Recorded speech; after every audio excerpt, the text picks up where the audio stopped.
Hey, this is Jason J. Lewis, Superman from Justice League Action, and you're watching SuperWonder Legacy. You're strong. I know.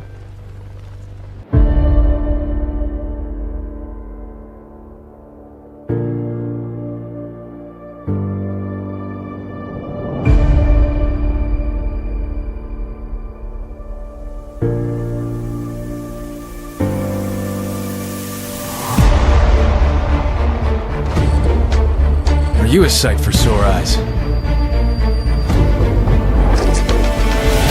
It's nice to have someone who likes you for being you. It's okay. I've got you now. Just like in the movies. Welcome to SuperWonder Legacy. I am Jared. I am here with Britt. What's up, Britt? Hello, hello. And today we are talking about, this one's going to be a very historical one.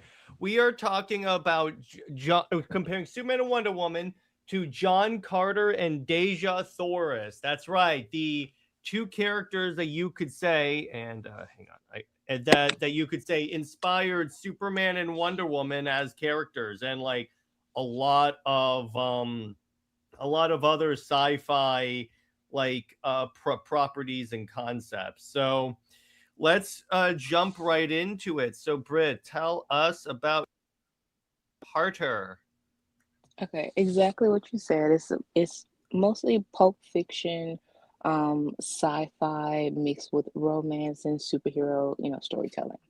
And it started way before Superman. I think that a lot of comic book fans, just as post-crisis fans think Superman and the others were created in 1986, 87. Yeah. They think that Superman is the first, from 1938. But no, it's a lot of superhero-esque characters even before Superman. So John Carter pretty much started in early 1900s, which is, I didn't even know that. So very early on that. Very early on. The only exposure I ever had to John Carter was the Disney movie, but exactly, that was the first time I ever heard of it. Yeah, so let's get in on that. Yeah, so John Carter is essentially the story of a Civil War captain that is transported to Mars and ends up essentially becoming a warlord on Mars, essentially. Right. He is the savior, but I would say that this is where the white savior type trope comes from. Oh boy, it's gonna be one of those episodes. Well, not exactly, because you can say it is of the time. He is within the military, and that was the ideal of the time. But it's not that bad, I wouldn't say. But then I didn't have time to actually read it to say, point out all the problematic things. It was just some things that you can tell, like I said, is very much of the time. Yeah, exactly. All right, so let's introduce. Okay, so we are comparing John Carter to two characters you probably never heard of, Superman and Wonder Woman. I mean, who are these B-listers? Right. So you have these B-listers, which honestly is very accurate because DC treats them like B-listers. Yeah, they might as well be B-listers nowadays. Yeah. So these are the two most powerful characters supposedly in DC's lore. But again, they treat them as not so much as that. They are supposed to be the mother and father of the American or Western superhero genre. Superman, he's an extraterrestrial, an alien, immigrant, a moral icon. His secret identity is Clark Kent.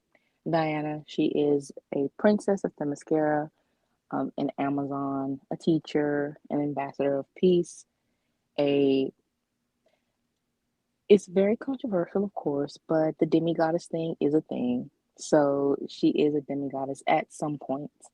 And she's also, let's say, a teacher, and sometimes she can be a god killer, things like that. Hmm. And their relationship is first and foremost being best friends and allies, teammates on the Justice League, and then they are occasionally romantic partners, depending on, you know, if DC has the guts to, make it happen. Yeah, exactly. All right. So let's continue with. So tell us about the core similarities of these two couples. So obviously they are going to have like this warrior-esque theme going on.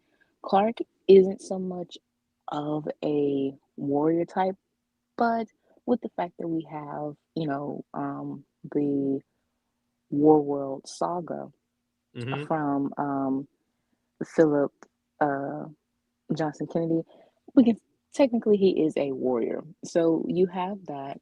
They are, um, even though John is an Earthling, because of what it how was described of him having like the strength that he has is basically the Earth's gravity Hmm. is different from Mars. So Yeah. it basically gave him superpowers in a sense, because Essentially, of the that. way I kind of take it is that he essentially Hulk jumps. It's like how I would kind of justify like his extreme jumping ability. Right. So they are basically equals, of and treated as godlike. Hmm.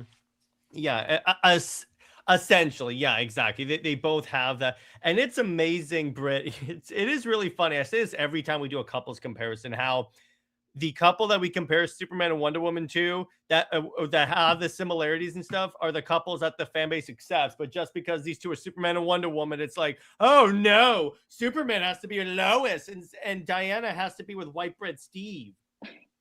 It's because of that. These the pairings that we compare them to are together.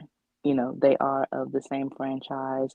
Um, you know, they are meant to be matched together. With Superman and Wonder Woman, it's a lot of technicalities, which is they again, even though they are under the same DC umbrella, they are still very much a separate franchise. So with all of that, it's difficult for DC. I mean, they're already having difficulty of them individually. So just think of them trying to have them as partners. Um, World's Finest is a total different thing, Batman and Superman, because they are a boys' club. They've been having adventures since the Golden Age. So, and having the book World's Finest. So that's a total different thing, but trying to make sure that Diana has, is treated as an equal, that she isn't falling into the damsel type, um, scenario or whatever, and that she um, maintains being an equal. That is difficult for these writers to handle. Um, and we've gotten, one to actually admit that. Yeah. Oh, trust me. Yeah, exactly. Exactly. And it's like the other stuff here, it's like the fact that it is kind of interesting how John Carter is also technically a child of the stars Oh, I didn't even think of that. Yeah. in how he gets to Mars and stuff because he's some type of space travel is like involved in that. Well, that jumps into our cross culture, cultural and cross world elements. You know, Clark and John, yeah, they come from two total different planets. Clark goes to Earth, John goes to Mars, and with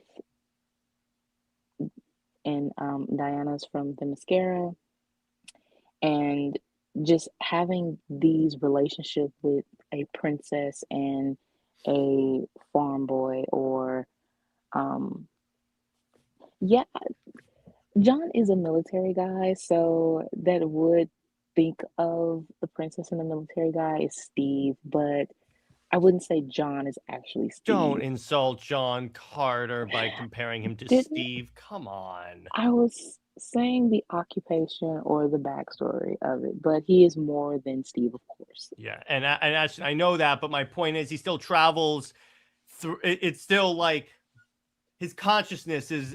I can't say the consciousness of the stars. Just roll with me here. Roll with me. Um, Go ahead, Britt. okay, so as I said, well, the romantic framing is that star-crossed. You have the epic stakes, the duty mixed with personal longing, so things like that. Is that how we saw in Power Couple? What what are they trying to establish together and as individuals?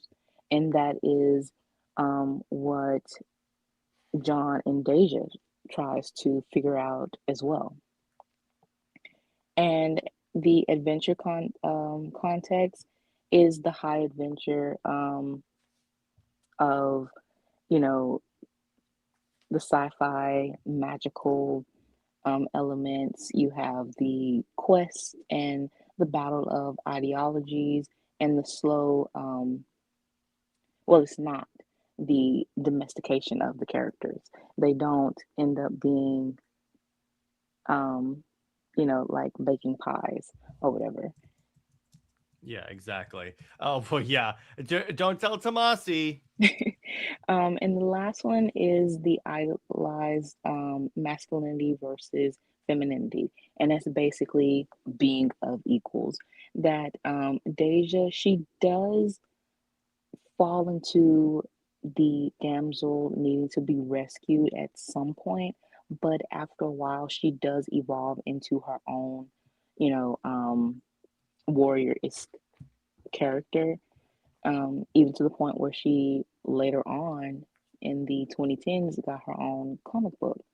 So, very much still in line with the way Diana is portrayed to both of them, very regal, this beyond imaginable beauty, morally centered. Diana, she is explicitly the feminist icon.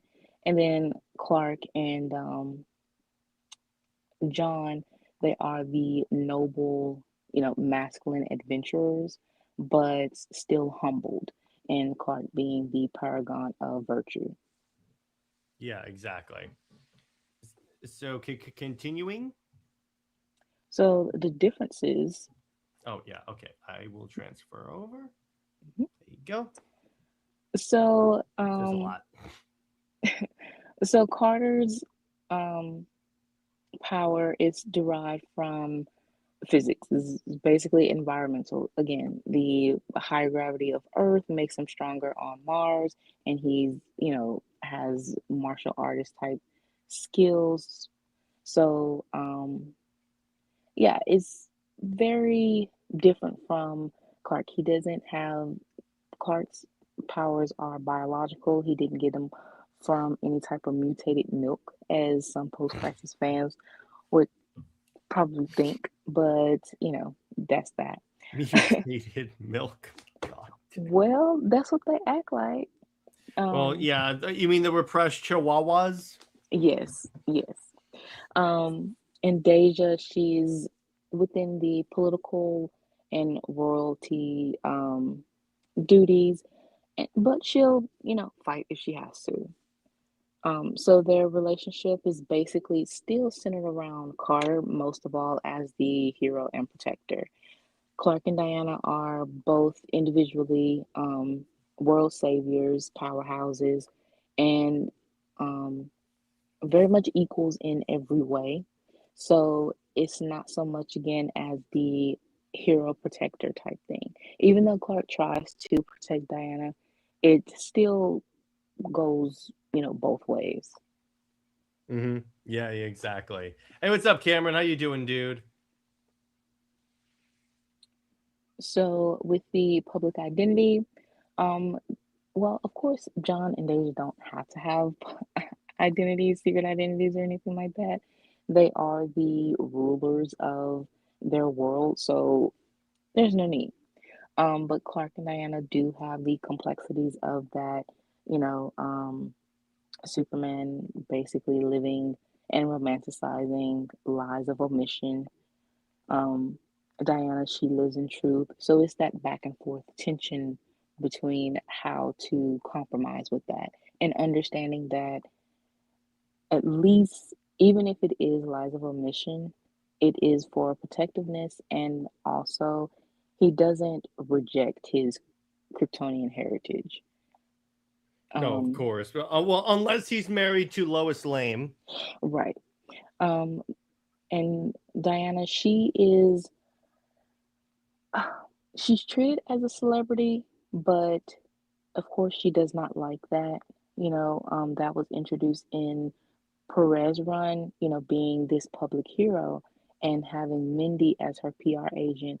But again, Diana didn't really care for that much like that.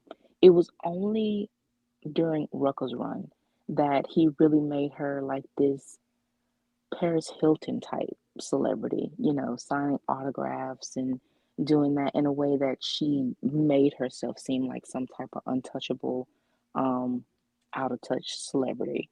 But no, she's not supposed to be that. I And of see. course, she is a diplomat, as the ambassador of peace, ambassador, um, of the Themysciran embassy or the UN, and their relationship basically goes within how DC should play it. How I've played it, writing it, is Diana as the ambassador and teacher, and Clark as the reporter. Those two, occupations can go hand in hand. With Diana using her voice, speaking, to the UN, and Clark, he is using his words, typing, you know, um, or his pen, and using the media, the press, as to get, stories out.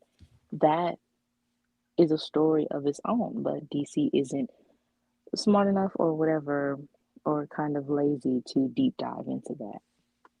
Mm-hmm. My money's more on lazy. True. Or actually, the way I kind of attribute that is a lot is like the old saying, never attribute to like ill intentions what you can with stupidity. True. So genre and eras. This is basically 20th century pulp, romances. Um, you have the exotic type undertones, very, very, well, straightforward Mm-hmm. within the romance of, again, the hero, and if she is to be played as the damsel, the princess, and the hero template, kind of like Mario, or if you think of, yeah, Mario the Mm-hmm. game, that trying to save the princess.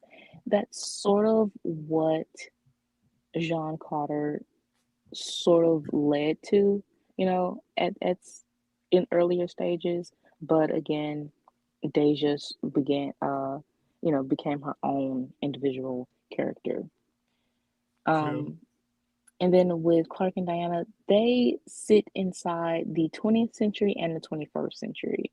But honestly, they have been ahead for a very long time, even with the teases of, golden age, silver and bronze age of the relationship, because it was, again, supposed to be a relationship of equals. So you couldn't have that um, hero damsel, hero princess type um, dynamic with them. It is Yeah. always them as an equal partnership and team. However, again, given that it's restrained by the already messy continuity, the status quo, editorial, it can't truly flourish it uh, as we know it can be. Yeah, exactly. It's also because there is that old adage about, okay, so you can have like older, like, what's the word, older like tropes, like the whole princess thing, but then you could also have it where it's like sometimes you do want to like homage the classic thing to a degree. And what I mean by that is like, I feel like nowadays, too many times, people just want to get rid of the whole damsel in distress entirely, where it does serve a purpose. Now, it's important not to bring it back and like go too far with it, obviously. But I'm like, I don't think it should be like straight up like cut out. No, I mean it really depends. Like there are some moments where Diana needs help. Let's see. Mm, say Wonder Woman 141 when she was trapped in the dream state. She technically needed to be rescued from that. Um, so that's something. It's just the way I guess it's just the way you play on it. Yeah, exactly. Again, it's hyper dependent on how you do it. Because yeah, there will be too many people, like even Tomasi, that will make it completely like. And it's like you could have someone, because it's like we've seen there are plenty of times where like Superman does save even Wonder Woman from like a threat, but then also she saves him. So I guess they make it up. The problem with like a character like Lois is that that's when it goes like extremely in the other direction, where it's essentially what's the word, she will always be a damsel, in other words, the one being saved, as I always say, because when she is like the one like saving people like in the Hellbat suit, they always do it in such a stupid way.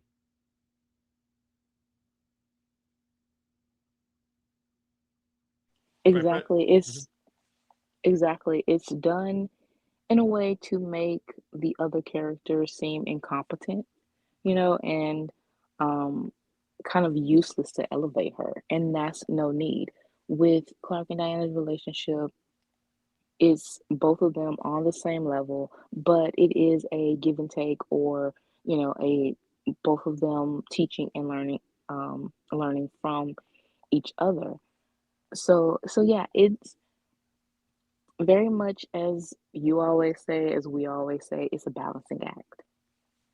Oh yeah, 100%. That's the B word when it comes to these characters. Unfortunately, you don't have enough writers that are creative enough to do that balancing act right. Exactly. So the next thing is we're just flowing on into the sections. The agency of the woman, as I Mhm. said, Deja, she is in the earlier times, again, being the princess, being of royalty and stuff, she is supposed to have the love interest, um, kind of love interest role, the quote unquote prize of the hero, things like that. But she also represent like a political alliance, and like this badge of honor type thing. Mhm. Again, they being of the time, as I said earlier, Mhm. it it might age like milk powder now, but it was okay back then. With Diana, she fights against all of that anyway. You can't really, or you're not supposed to really even think to put her in those types of situations. She was supposed to be, like I said, the feminist icon, the one that's an active agent, the diplomat, the warrior, the philosopher. Um, and when she's romantically paired with whoever, even if it's not Clark, but even Steve, at some point within the Bronze Age, they flipped the narrative around where Diana was chasing Steve to, like, she wanted to become a housewife or something like that. Because they just couldn't handle a strong woman. Well, Clark and Diana's relationship is not to be to conform to the status quo, um, to com- to conform to what's accepted as normal. Even with the marriage thing, and I think I said this on our marriage proposal episode, that Clark and Diana, they have this spiritual bond, where marriage is not a thing or doesn't have to be a thing for them. Um, No, if they're together, it's like at a certain point they are essentially married, but it's like they haven't like taken that step. But that's the thing about like with Diana. I feel like she would do it just for Clark, but it's not really a thing that's like she's like, oh, I need to get married or anything like that. right. It's like we had certain instances in comics where she did think of that, like that was a dream of hers, and it was only with Clark, because it wasn't so much as her again becoming a housewife or conforming. It was just in that essence of settling down and having this person that you love. But for me, I see it as um, it wasn't Midsummer Nightmare. It was another story. I think with um, Spectre, and she uses the lasso, and she says to Cal, "Link your soul with mine Yep. through the lasso," and that's pretty much what I think of them, is that as long as they have the lasso together and do some type of um, thing like that, that's essentially them married because they are linking their souls together. So having a like I said, a marriage or a wedding that you think of as the norm, no, they'll do something outside of the box. Well, yeah, and it's also because it's like I don't think they've ever gone into if the Amazons ever practice marriage, but I feel like it wouldn't be a thing where she comes from, and I feel like that's why I say she would do it because it's the tradition of Clark's people. Because that's the one thing Diana does. She does respect, like, obviously part of the reason why we like Diana with Clark is because she respects Clark's like Kryptonian and human culture because he is a fusion of the two. So of course marriage is going to be a part of that. So that would be the scenario where that would like happen, but it's not like what's just something that like she's going to actively pursue. Exactly.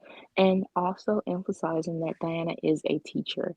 Um, you know, and really, if she, that was also one thing that kind of bugged me in the KO issue 2, when they were Mm. having the scenario of if they didn't have the powers, what would they be? And Snyder, but through Clark, said that Diana would be a tour guide. And it's kind of like, what? No. I get what he's going for because she Yeah, you likes get it, history and stuff. but a tour guide, like, no. She would, And she would Superman be, being president of the United States. My God, that's the most that was, superficial thing ever. but knowing Diana, she would not be that. She would be a, it would better be said as a historian. She would be a professor following the footsteps of Julia. She would be or well, she, not an architect, but a curator. Um, she was in DCEU, doing something like that, like working at a museum. But a tour guide seemed very like, no, very, I don't know. It just seemed so low, I would Hmm. say, It's for who very Diana surface is. level. It's very surface level. Yeah, yeah. So then we go to the narrative function of the romances. John and Deja, they it's as I said, it's foundational. It is the status quo. So once John arrives on Mars, that's pretty much the go-to thing, that A and B plot to and drives the narrative of the series. Then with Clark and Diana, it's very optional. It's a back and forth thing, a bait and switch thing, you know, um, a tease, hints here and there, on and off, however you want to call it, but it's there. Um, some writers, they fight each other, editorial fight each other, and we see it within the stories of which writers respect the relationship and how it can be, and which writers see it as a threat, or they just don't like it, and let that be known. Yeah, exactly. Exactly. And you gotta love opinionated writers, right, Britt? Right. And then the cultural framing and the problematic elements, as I said, um, John is, as I said, it's in the early 1900s colonial um, era. So it's an Earthman as a conqueror, as I said, a white savior. And So it's not only very that, you also add on he fought for the South in the Civil War. well, But here's the thing: historically, not everyone fought the Civil War for the obvious reason of slavery. right. So is again very much aged like milk powder. We it's gonna go very political if we go really deep diving. But we're gonna do a Tom King and do like a little pinky toe in the bottle cap and just say that is, you know, you can address it now.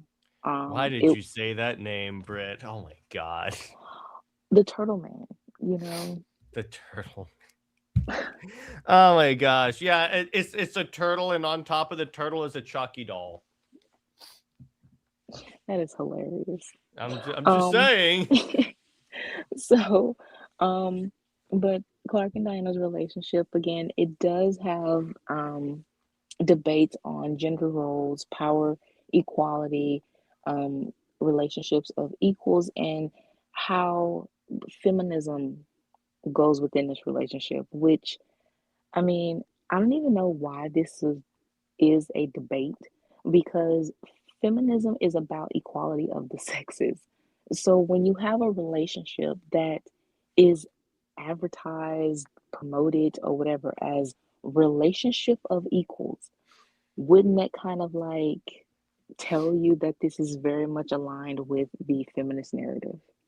Well, there are some people in the fandom that believe that in order for it to be real feminism, she can't be with a man at all. That is not what that means. But it's also within Clark is patriotic. He is the poster, kind of like the American poster boy in a sense, but he's still, if you have him like burned it, then that is problematic. Um, I mean, he might as well have the American flag as a cape. Oh wait, that's Homelander. exactly. But if you go into the new 52 version where he was struggling with his identity, but at the same time he learned how to balance it out, as you said, it's a fusion between his Kryptonian heritage and um, his human upbringing, then that works out. So, and also with him being an anti Zeus and Hercules, he is and also the antithesis of what the Amazons, perceive as a man with power, as him being humble and respectful. So But yeah, don't you know, Britt? Diana should have her prince, and who's the Prince of Gotham? I was about to say something. First of Hey, all, blame Cameron. He's the one that keeps putting that in the chat. I mean, that is the Batman is the thesis of what the Amazons The think. thesis. That's good. I love that. He is the actual thesis of that. Being distrustful. He's purposely deceitful, and with I think Perez put it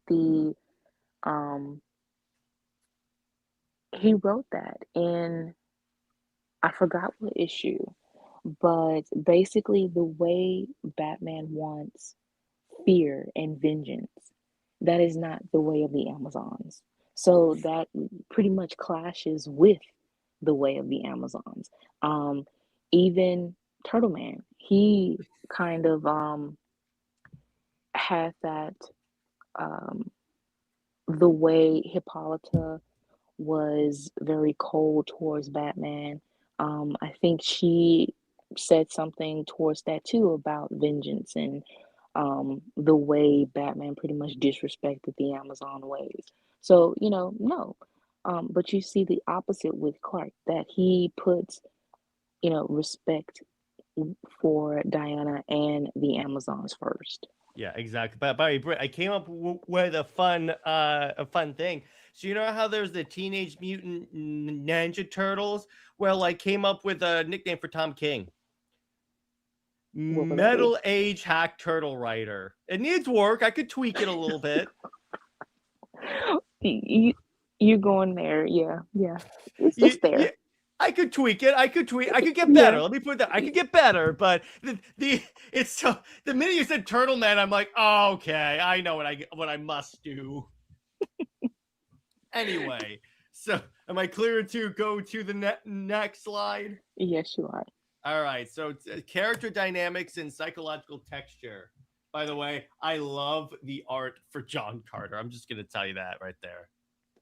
Okay, so John and Deja, of course, well, as you see, it's kind of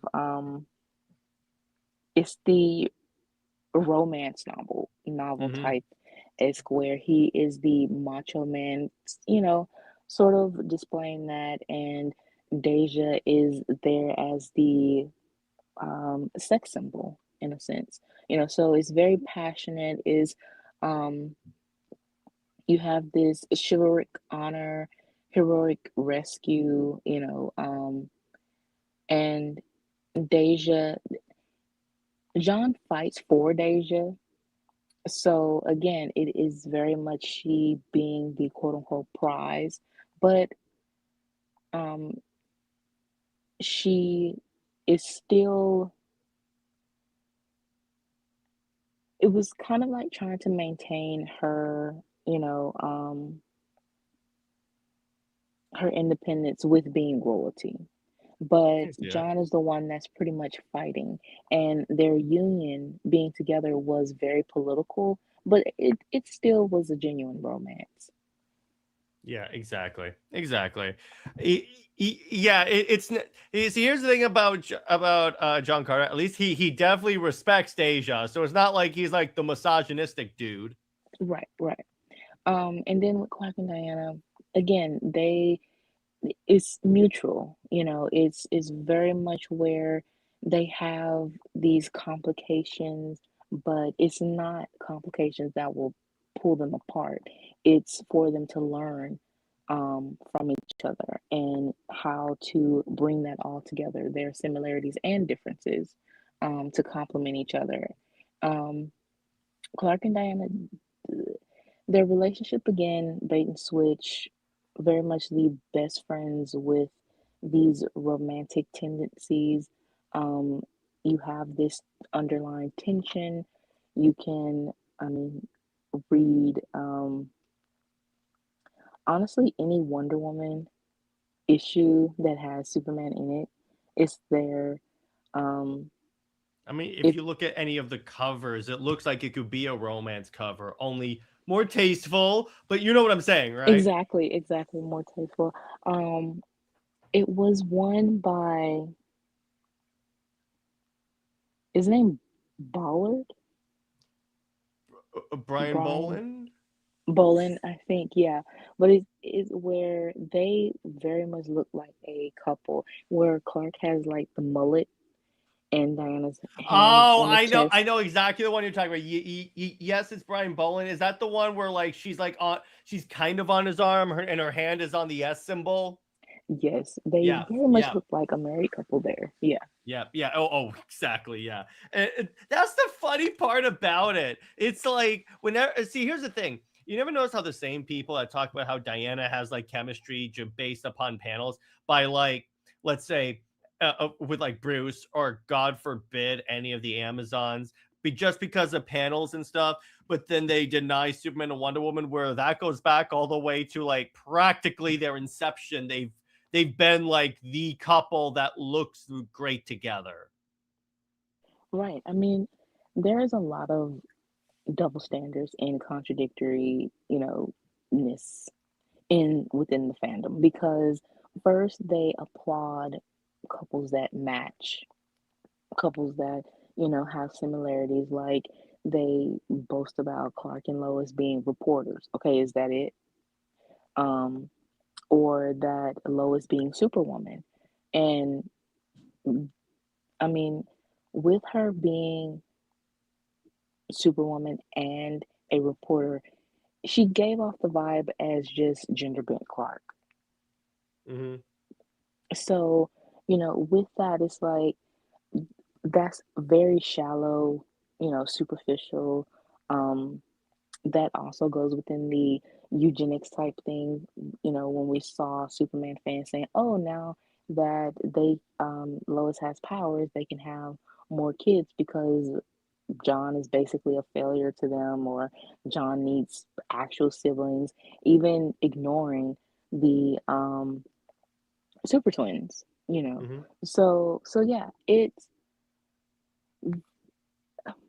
like I said, it's a lot of contradictions within how just overall people see relationships. Mm-hmm. Yeah, exactly. Yeah.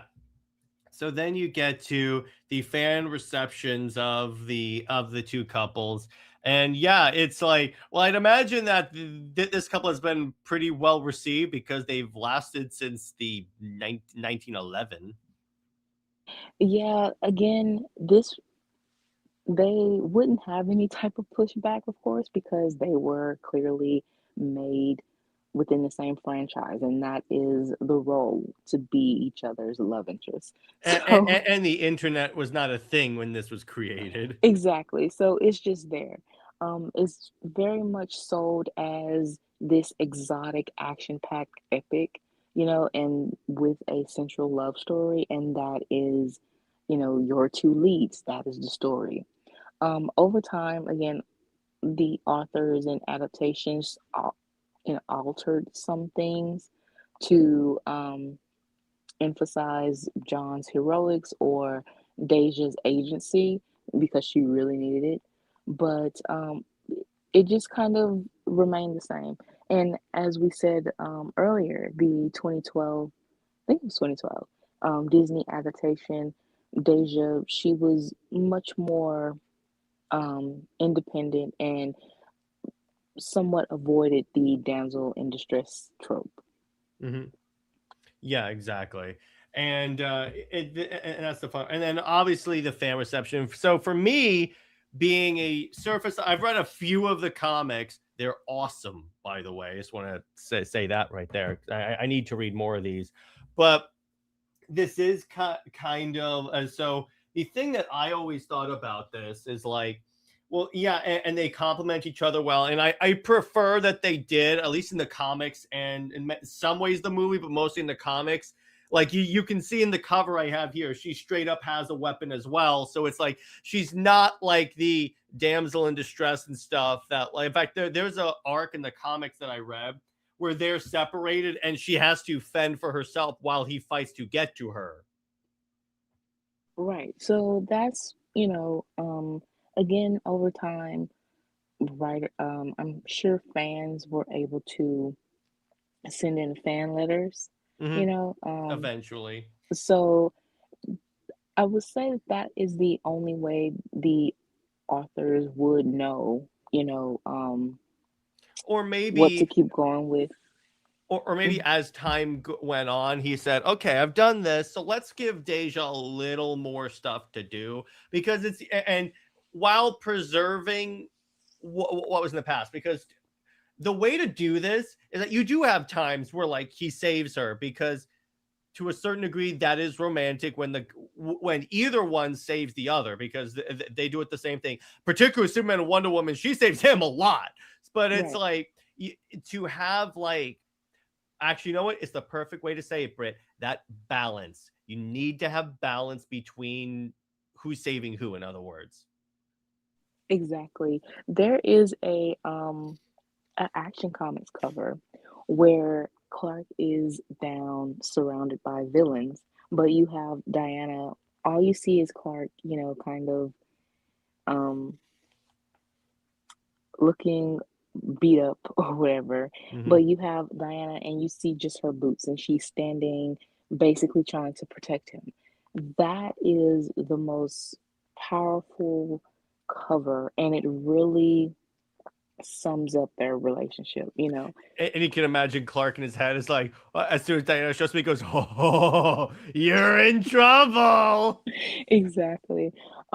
But yeah, It reminds me of that scene in 300 where Xerxes is like, "Think of your women," and then Leonidas goes, "Clearly, you haven't met our women." I love that line. That's such a good line. That's straight from the comic, by the way. really. Yeah, the movie is straight up the comic book. Like, well, it's a Zack Snyder movie. What would you expect? But anyway, but back to this. You know me, Britt. I have to mention Zack Snyder's name in every single is comically content I do because that's kind of my thing. But Hey. it's essentially my thing. Hey, what's up, Adrian? How you doing? But but yeah. So and it's like you do see a lot of the. I wouldn't even be surprised if Marston was inspired by Deja in some ways when he created Wonder Woman. Oh, I'm sure, with seeing, There are eerie similarities.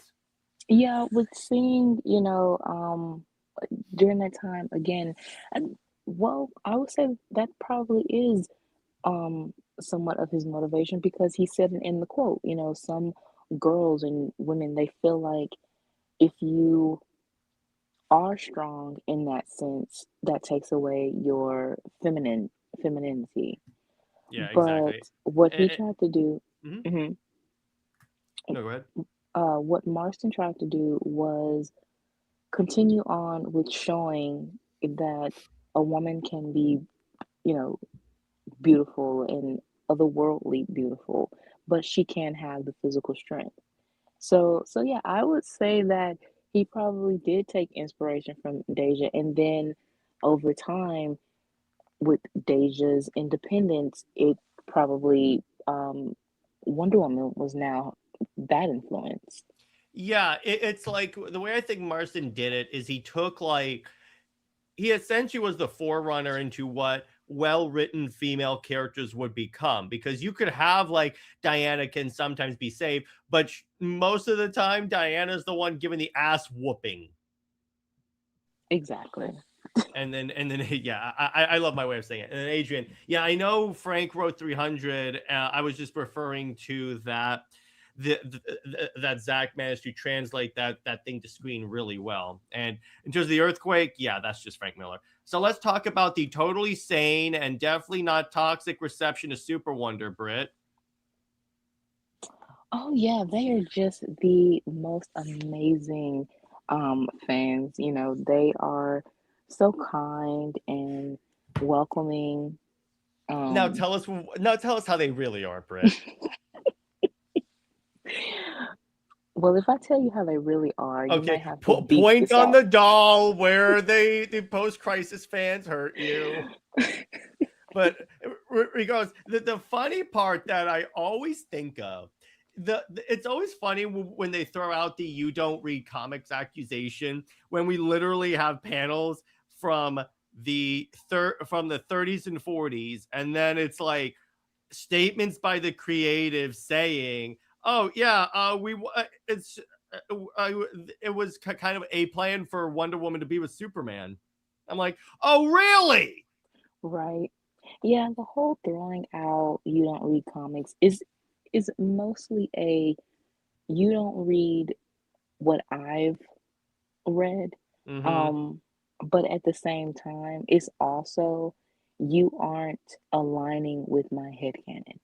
Yeah, and that's the thing. It's like, and this is one of the few good things that Gunn said, where he was like, okay, don't like set, you can have your own preferences, but please don't project your preferences and say, we want this or we think that. I'm like, no. Oh yeah, that was the only thing that I've ever agreed with Gunn on. The Even Bo fact that he DeMeo addressed that. said the same thing. He's like, yeah, you can have your own preferences or your own beliefs and stuff, 100%, but don't make up facts or like attribute what you want to what the entire fan base wants, because chances are you're wrong. And you do have some people, when they have that we sort of rhetoric, and that is pretty much engagement farming where you do have these likes, hundreds or thousands of likes. But again, when you go, if you had the time, which we don't, but hypothetically, if you have the time to go through those thousands of people and ask them, about the character, what stories they've read, half of them wouldn't even know. They would, again, put out headcanons or really just think of the animated show, you know, or they will even think of fan art, and a panel they've taken out of context, you know, and they think that that is canon or that this is what everyone wants. Kind of like how, with the Wonder Woman fandom, with Absolute, and thinking that, oh, Diana's supposed to be somehow they have this warped idea of her being with Barbara. And it's kind of like, where is the indication of that? But they've, sort of just put that in a in a way to think of it as facts. Or you have Rebirth as the supposed end all be all for right now, and to say that Diana was, oh, she's with, all of the Amazons or half the island. But technically speaking, if Diana's supposed to be 28 years old and, you know, however, and being that she was 18 when she left the island, are you telling me that she was like with the other Amazons when she was like, what, 15, 16 or And the so? other Amazons are like the original Amazons from like when Themyscira was created. Don't tell these people that, Britt, because then they'll like ignore it if the canon contradicts them. The Right. amount of backlash that backlash, it's just lot like a couple of like essentially ants screaming up at me about like my video criticizing Rebirth Diana. As I said, it's supposed to be the end all be all right now, but I mean, that has aged like milk powder because it's not even canon or whatever anymore. Um, no Neither is one, neither is Diana being bi. Sorry, Raka. I mean, honestly, the whole run is forgettable. No one really talks about it like that. They will say they recommend it out of spite of New 52, but it's not really a true recommendation. And also the whole thing of headcanoning the relationship with Cheetah. Yes, exactly. But yeah, but in terms of Superman and Wonder Woman, it's like among normal people, they're like, well, of course. It's like I had someone in my comments on like I think it was either last week's episode, Britt, or someone else saying that like they always repeated the, oh, yeah, but there's no stakes. It's just like they're the most powerful people. And I literally replied, that is the most surface level understanding of that. That's how I know someone didn't read watch the episode. When you bring in the, yeah, but there's no stakes, and I'm like, buddy, we talk about stakes and there's a reason why I make sure to use the word stakes 80 times in one episode every week. It's so funny to say that there is no stakes when, with combining Clark and Diana's role gallery, um, the world, having them in the spotlight, whether they have the secret identities or not, but it's the fact that they are treated as a celebrity couple. That is stakes. What is it to with and knowing basically that their relationship is very fragile, not them as a couple, but the way the writers handle it.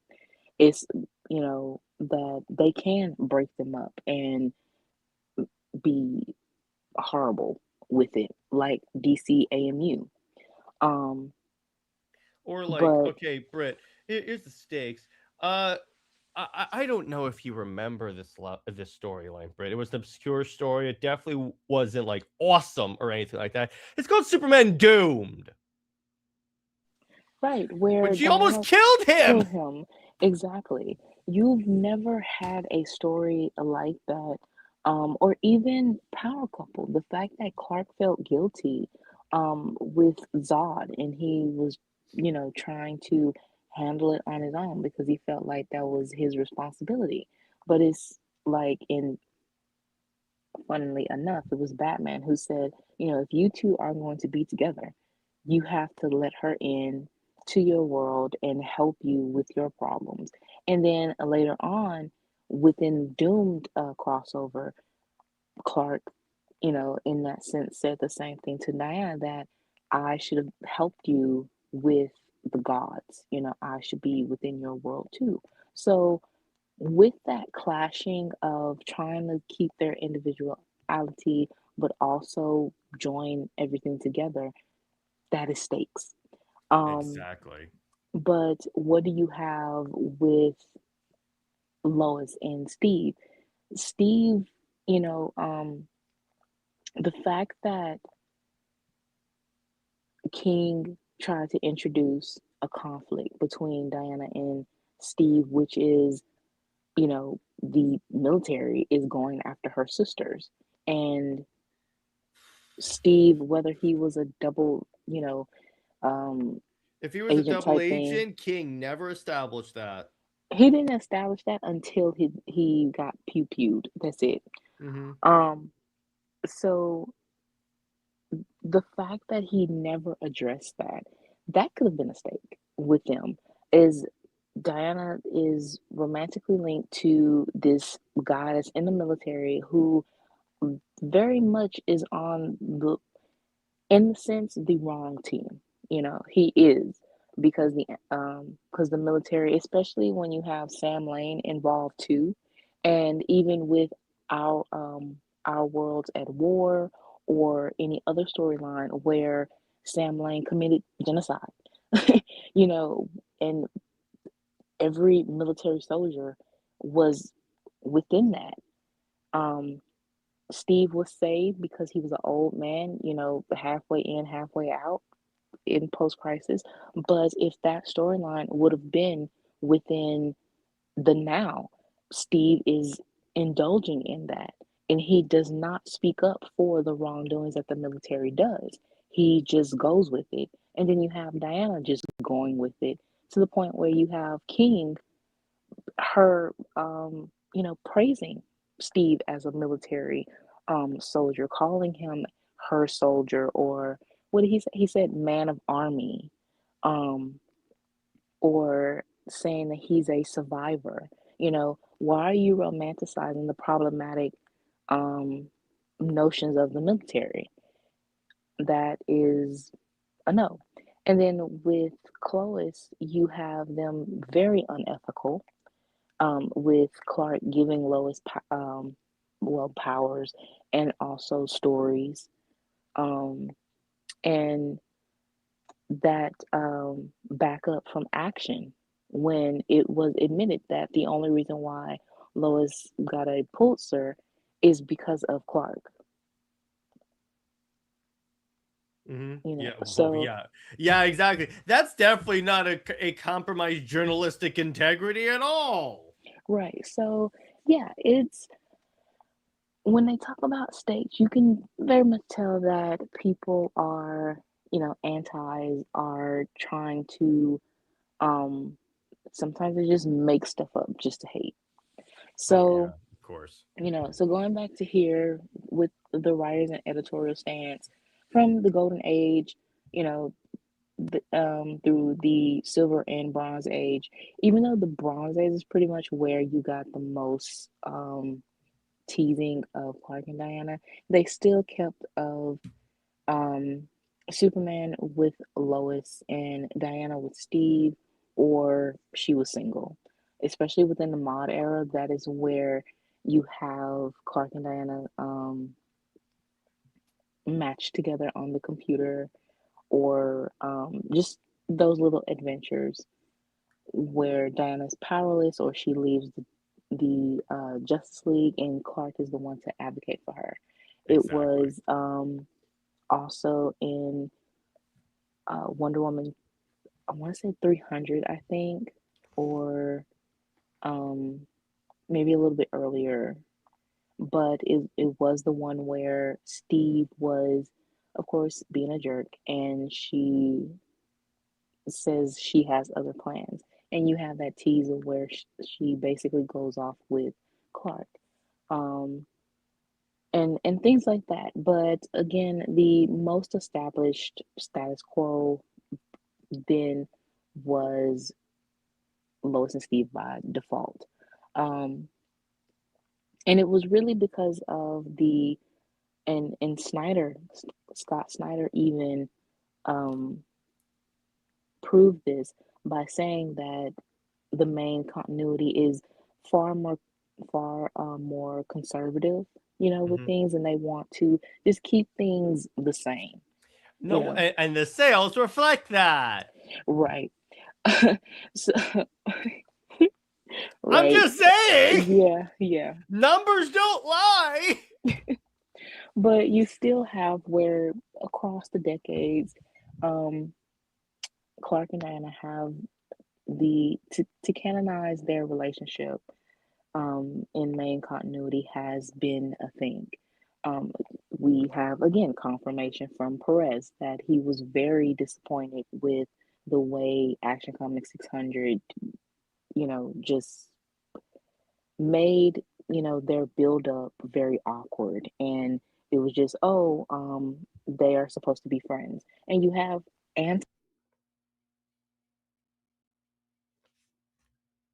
oh Hello. no, they um aren't supposed to be together, so they should just be friends, when again that was Burns' whole thing of having Clark think that he wasn't good enough for her, or he was just this human who had mutated powers from mutated milk. Oh my god, that's so good. You know why that's even more hilarious, Britt? Okay, you know that Homelander has a thing in season 1 of the show where he drinks breast milk, right? I did not know that. That's why I'm laughing. I'm like, oh my god, you put I that image in my head. I honestly just thought of, being in Smallville, have to milk the cows. I Well, did not look put it two and up. two together. Homelander drinking milk. Oh And Lord, I don't want to look that up. and Jay says they're not even friends anymore, just complete strangers.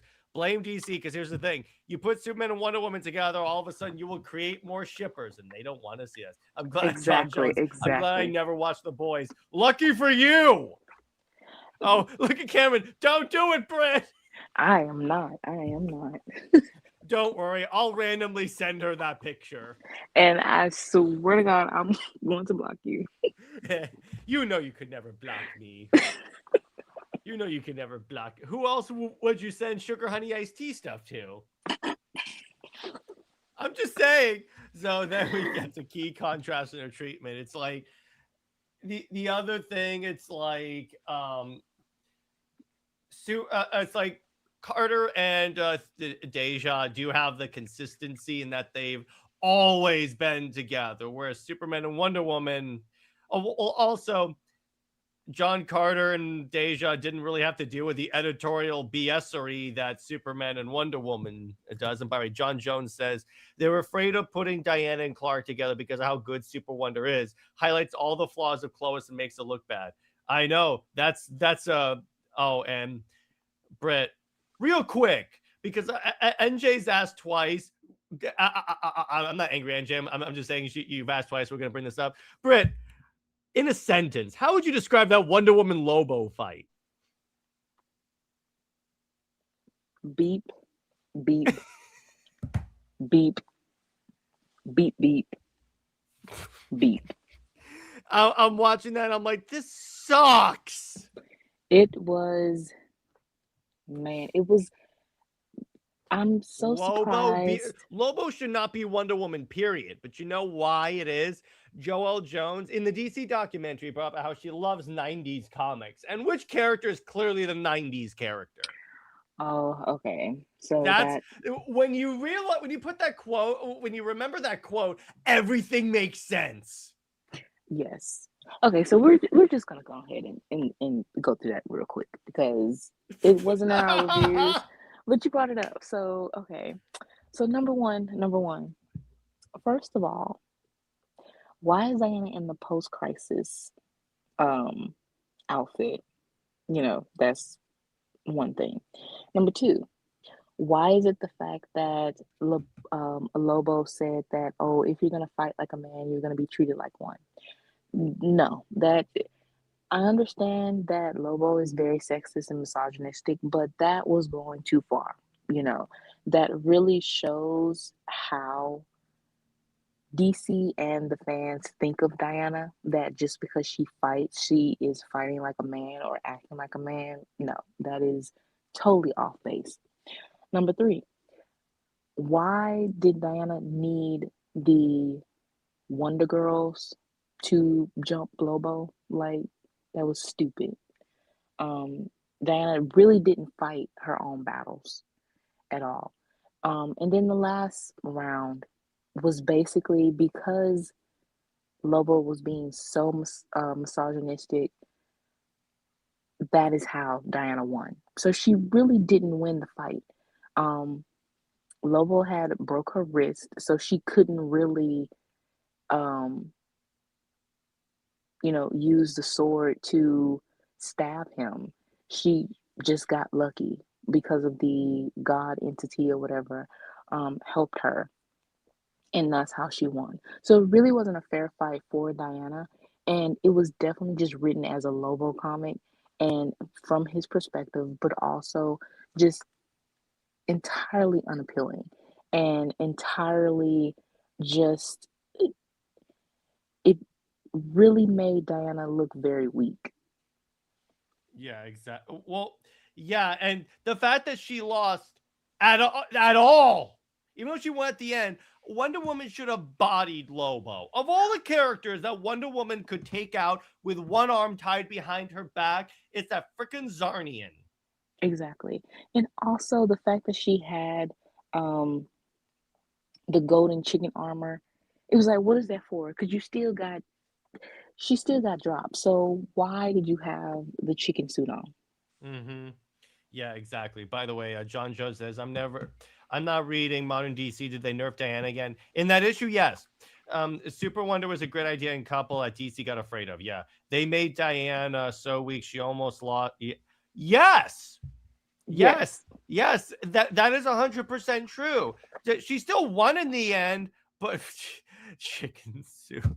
Yeah, I swear, every single thing, the nicknames that Britt comes out, that Britt says, are now part of my channel's lore, and I love it. Yeah, I they make now fans think that there's a chance that Lobo could beat Wonder Woman. But anyways, Britt, as you were saying about your turns of phrase. I mean, doesn't it look like a chick? It looks like a golden chicken suit. It looks like a chicken instead of an eagle. So, some people just need to not draw it, because um I mean, even with Alex Ross being the first, he did okay. You know, it kind of looked like an eagle, but after a while, it still looked like a chicken. So you need to like just have her with she can have the gold on, the gold, armor, but the helmet gotta go. Mm-hmm. Yeah, honestly, I would prefer her without the helmet. Honestly, I think that like well, at least or a better helmet. Like the one in Kingdom Come is better, but it's like all the other ones. I'm like, yeah. But anyway, so so it's like throughout all of this, you definitely see like again, it never ceases to amaze me all the double standard that that people have towards Superman and Wonder Woman. By NJ says Superman fans are already mocking her and saying that this destroyed the delusion of Wonder Woman equals super is as powerful as Superman. Well, she's even more. But thanks, Joel.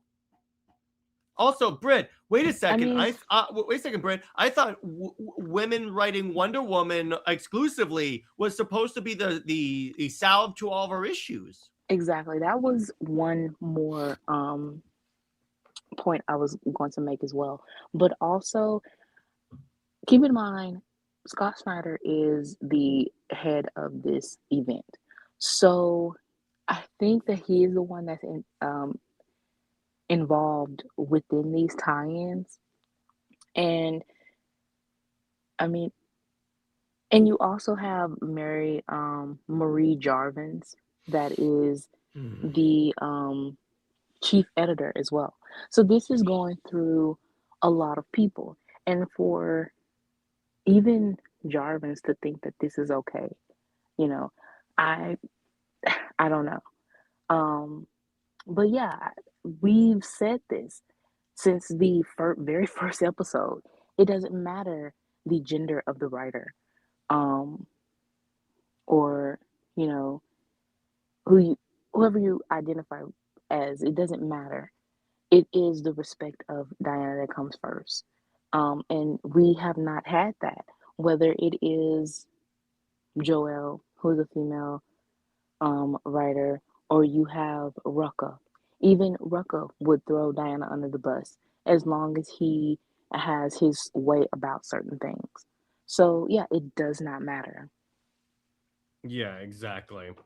So it's a but you have all these levels, and it's like the other thing. It's like as you said before about the John Carter and Deja Thoris kind of having the colonialism thing with the whole thing. I feel like that like criticism kind of goes away when you get to more modern John Carter because Dejah is more equal to him. By the way, Luffy is in the house. What's up, man? Stuff like Wonder Woman losing to Lobo is why I had to give up on DC. They don't care about Diana.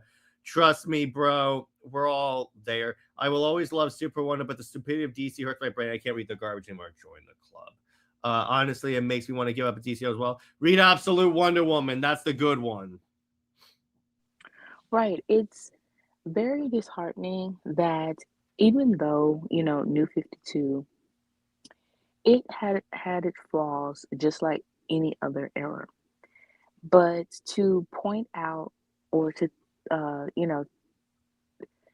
be aggressive about New 52 as if all the problems began with that is totally unfair. Because if fans can still be fans of Wonder Woman when she went through the mod era, when she was chasing after Steve, crying over him, he died every 5 issues, and she, was close to giving up being Wonder Woman. During, the dreaded Amazon attack, or what is it?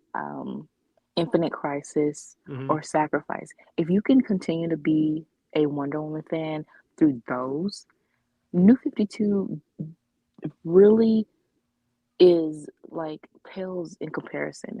Because yes, the Amazons were depicted as honestly just realistic Amazons from the mythology. That's it. Mhm. But at the same time, they were going through a redemption arc, and it was editorial's um choice or decision to go backwards. But that was not the story being told. And then Diana herself was not that bad. You had that, and this would be also plugging um the New 52 thread that I will be doing as well.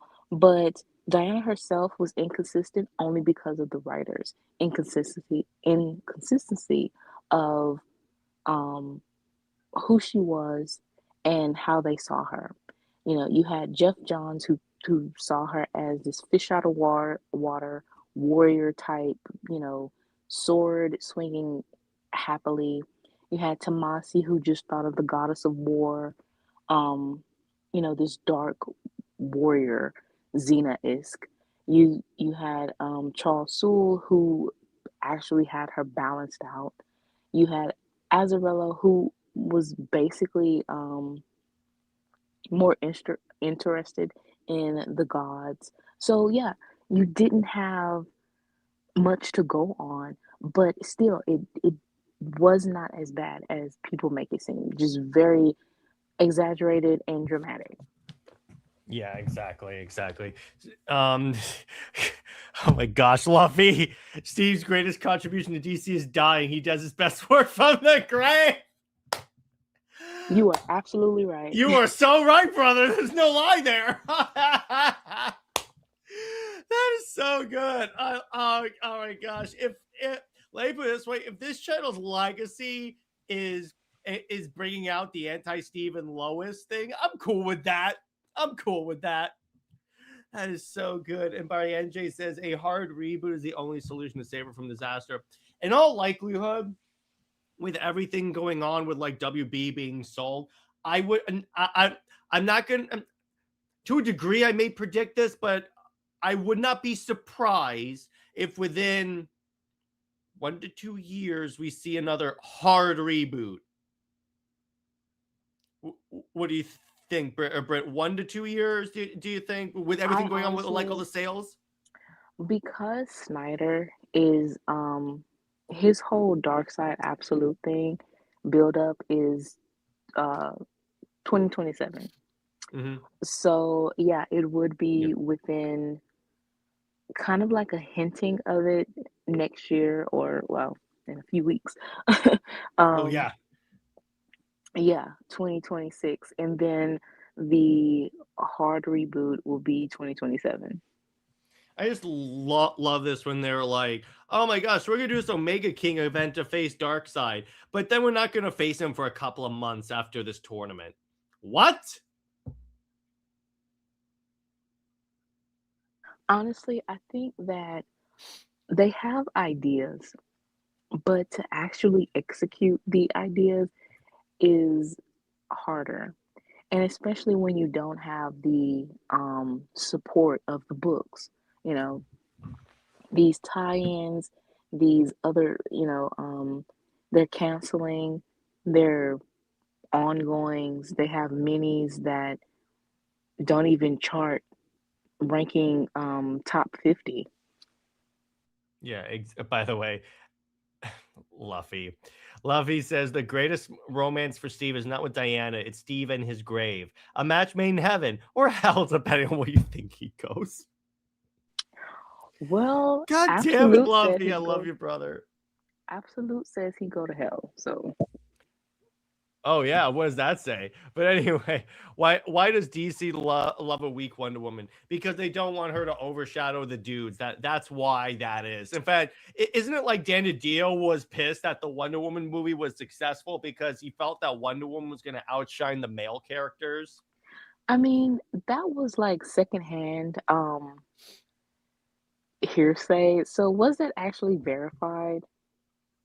But either way, I mean, that does align with the idea of DC, so it could go. And with Snyder, I mean, he was asked when he did a Reddit Q&A about, Wonder Woman, her role, and a fan asking or saying, don't make her out to be a chump. And yet you do it anyway because again, yeah, she won on technicalities, but she didn't win by her own merit of actually beating the shit out of Lobo as we know she Which should. she should have wrapped him in the lasso and whipped him around like a bat. I mean, the covers like kind of had a better fight or showing of her than the actual content of the inside of the book. I know. But anyway, so let's continue on. So let's do the thematic readings and cultural meaning.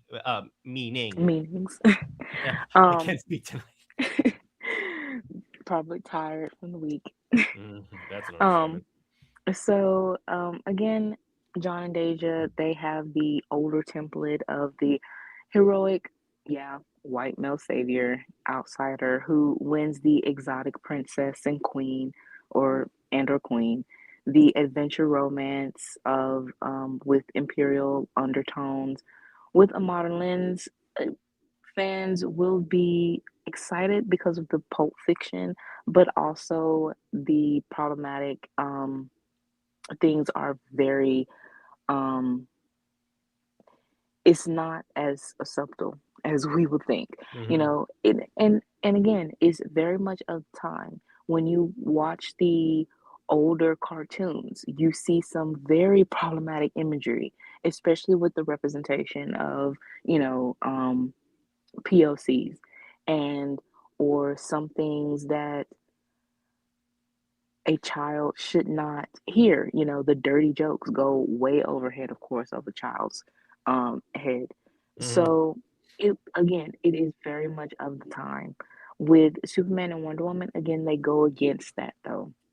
They are pretty much ahead of its time, where Superman and Wonder Woman are deemed as eugenics or this powerful, too perfect of a couple, obvious, and all of that. But yeah, I mean, the eugenic stuff is BS. That is, you're basically trying to make Diana and Maxima interchangeable.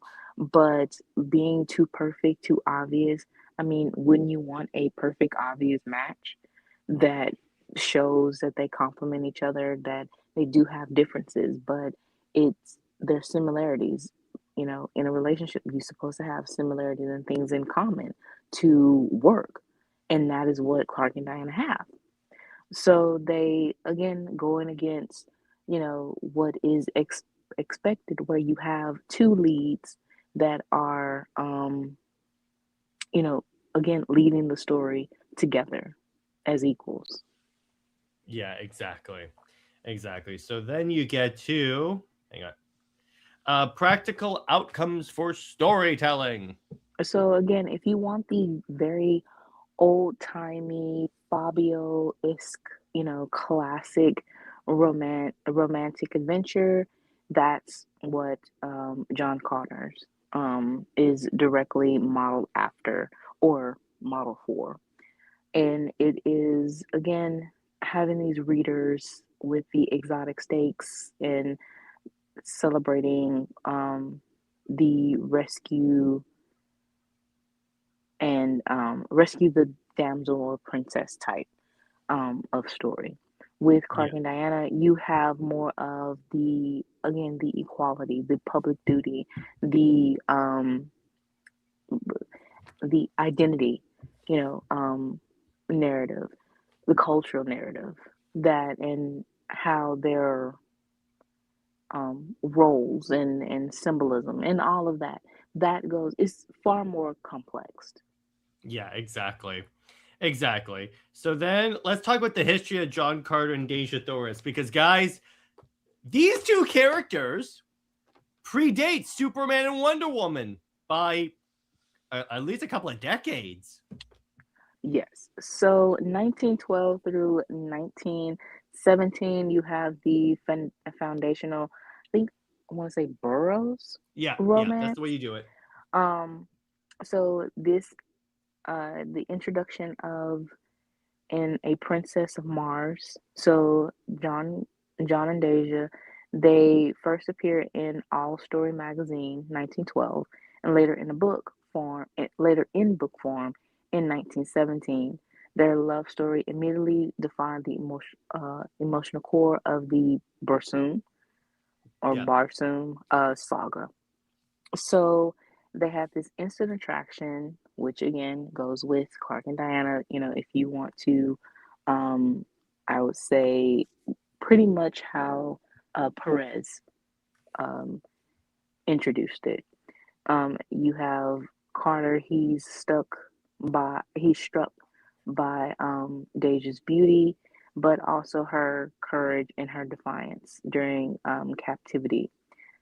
He is a Earth born ex soldier. She is a Martian princess, and so um, the romance is built on bridging cultures, which again, very much going into Clark and Diana's relationship.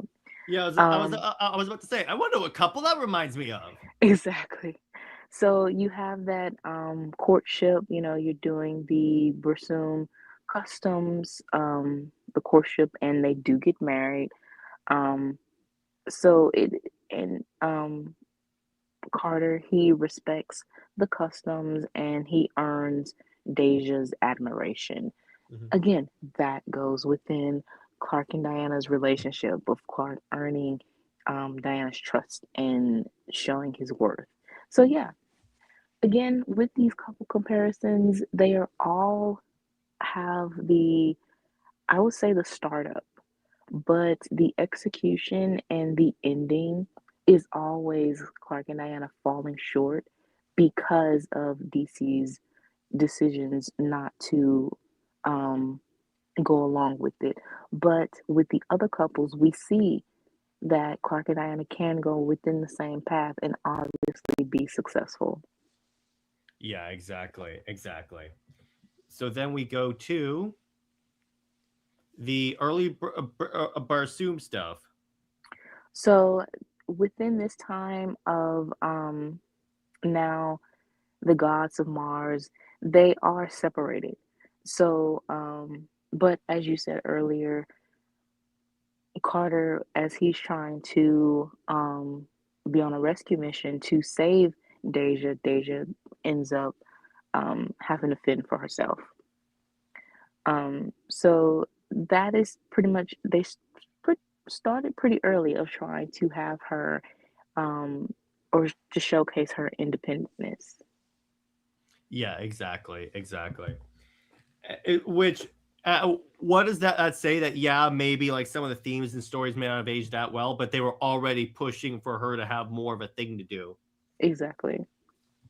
So then we get to the mid Barsoom era. So you have they are now like still separated in a sense, but they kind of come back together and separate, but they have these symbolic roles. So this is where the more of like the I didn't know they had children. Oh, So really? they now have novels where yeah, basically expanding their union.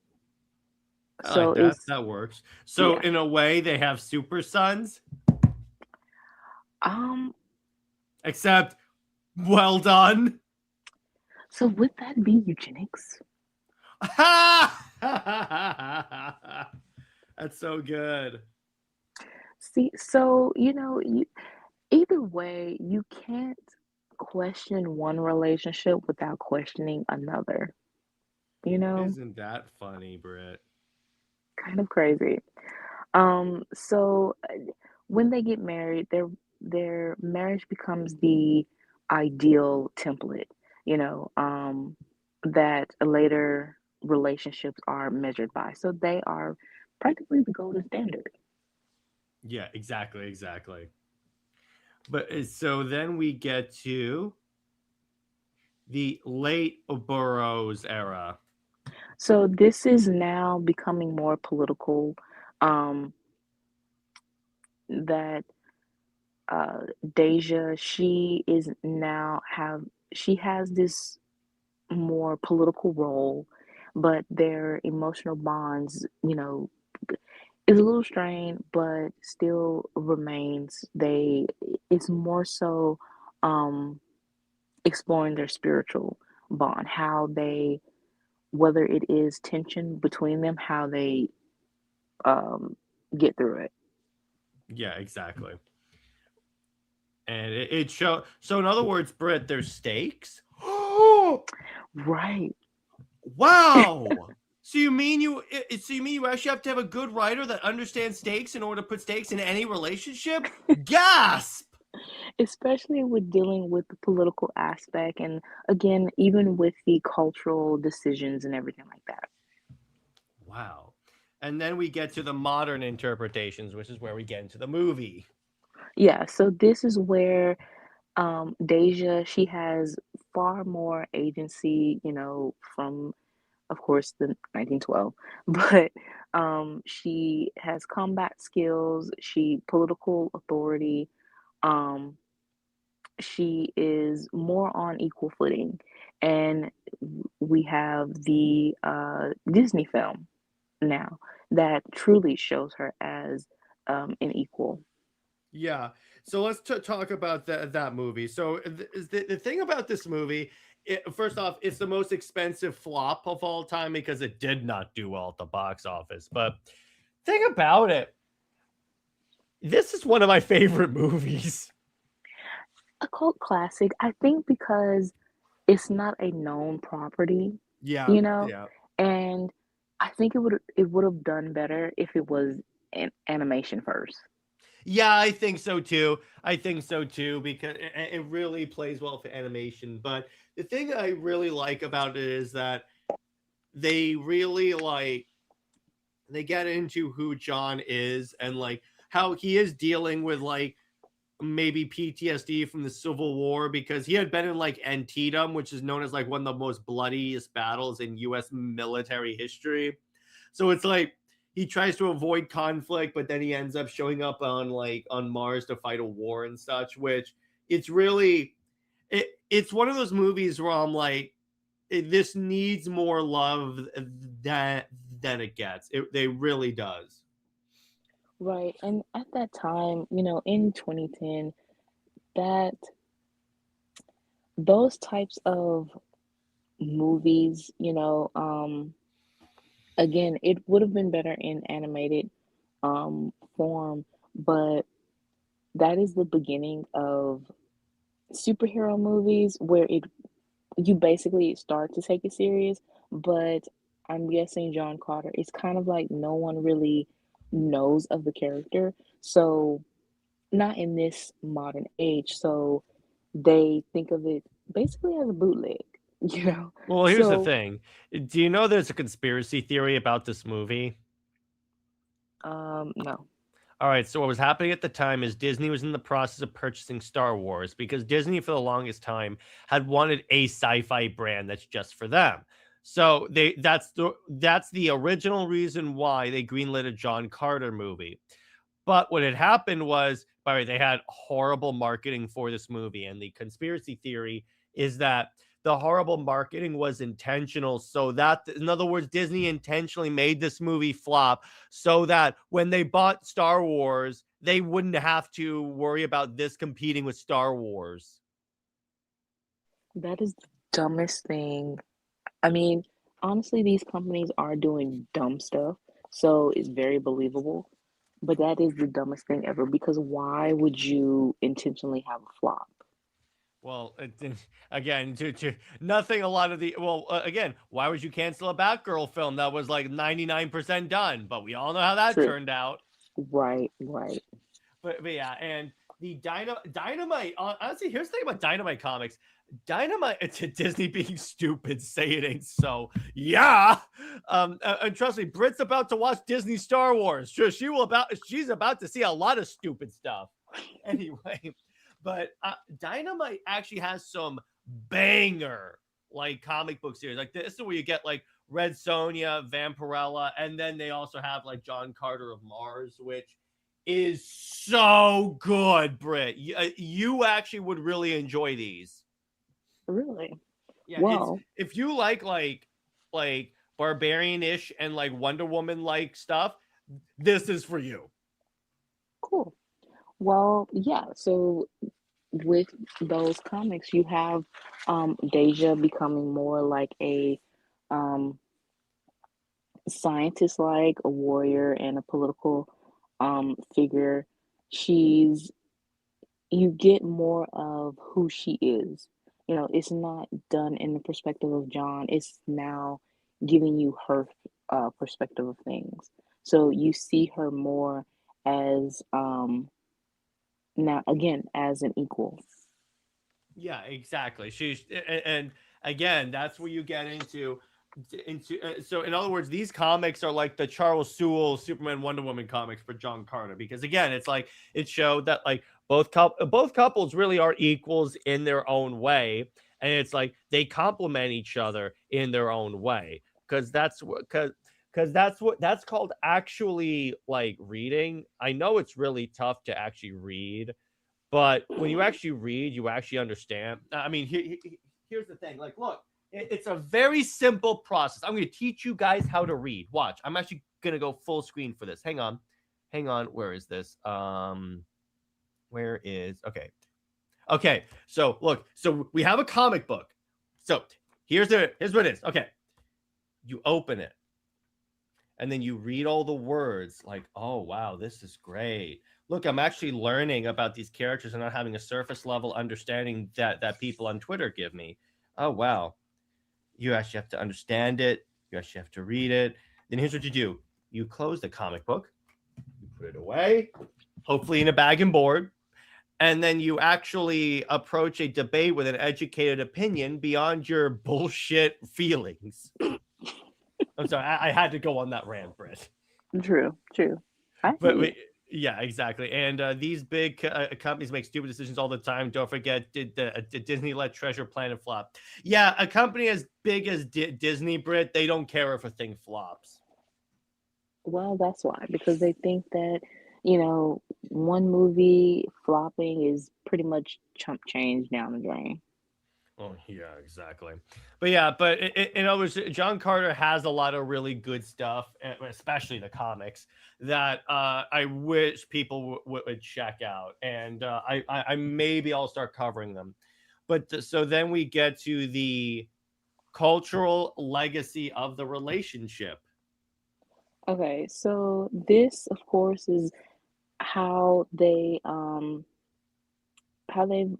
know, the concept of them over the decades. And well, you have other dynamics that they influence, which is Flash Gordon and Dale Arden, Luke Skywalker, and Leia, the original concept. So I'm guessing, Leia was supposed to be kind of a damsel in distress before she became more of an independent, fighter that she is, adventurer, and other planetary type romances. Um, I mean, you can put Superman and Lois in that category as well. Um, and then you have the more modern take of, um, again, the whole criticism thing is the stuff that's very much obvious that was accepted of the time, whether it is dealing with sort of a racial thing, the colonial implications, or the white savior, even the exotic princess trope surrounding Deja. those things were very much within the 20th century. Yeah, Um, exactly. so we have moved away from that Yeah, so far. exactly. Exactly. And again, there are ways to like modernize IPs without losing their spirit. And I feel like they've done that pretty well with John Carter. Right. So then we get to the conclusion. A pretty dope universe, and again, it's interesting to see characters that like inspired the characters that you and I talk about practically every day, Britt. Right. Right. Yeah. So these, of course, as we continue to say with these comparisons, the couples, pretty much align.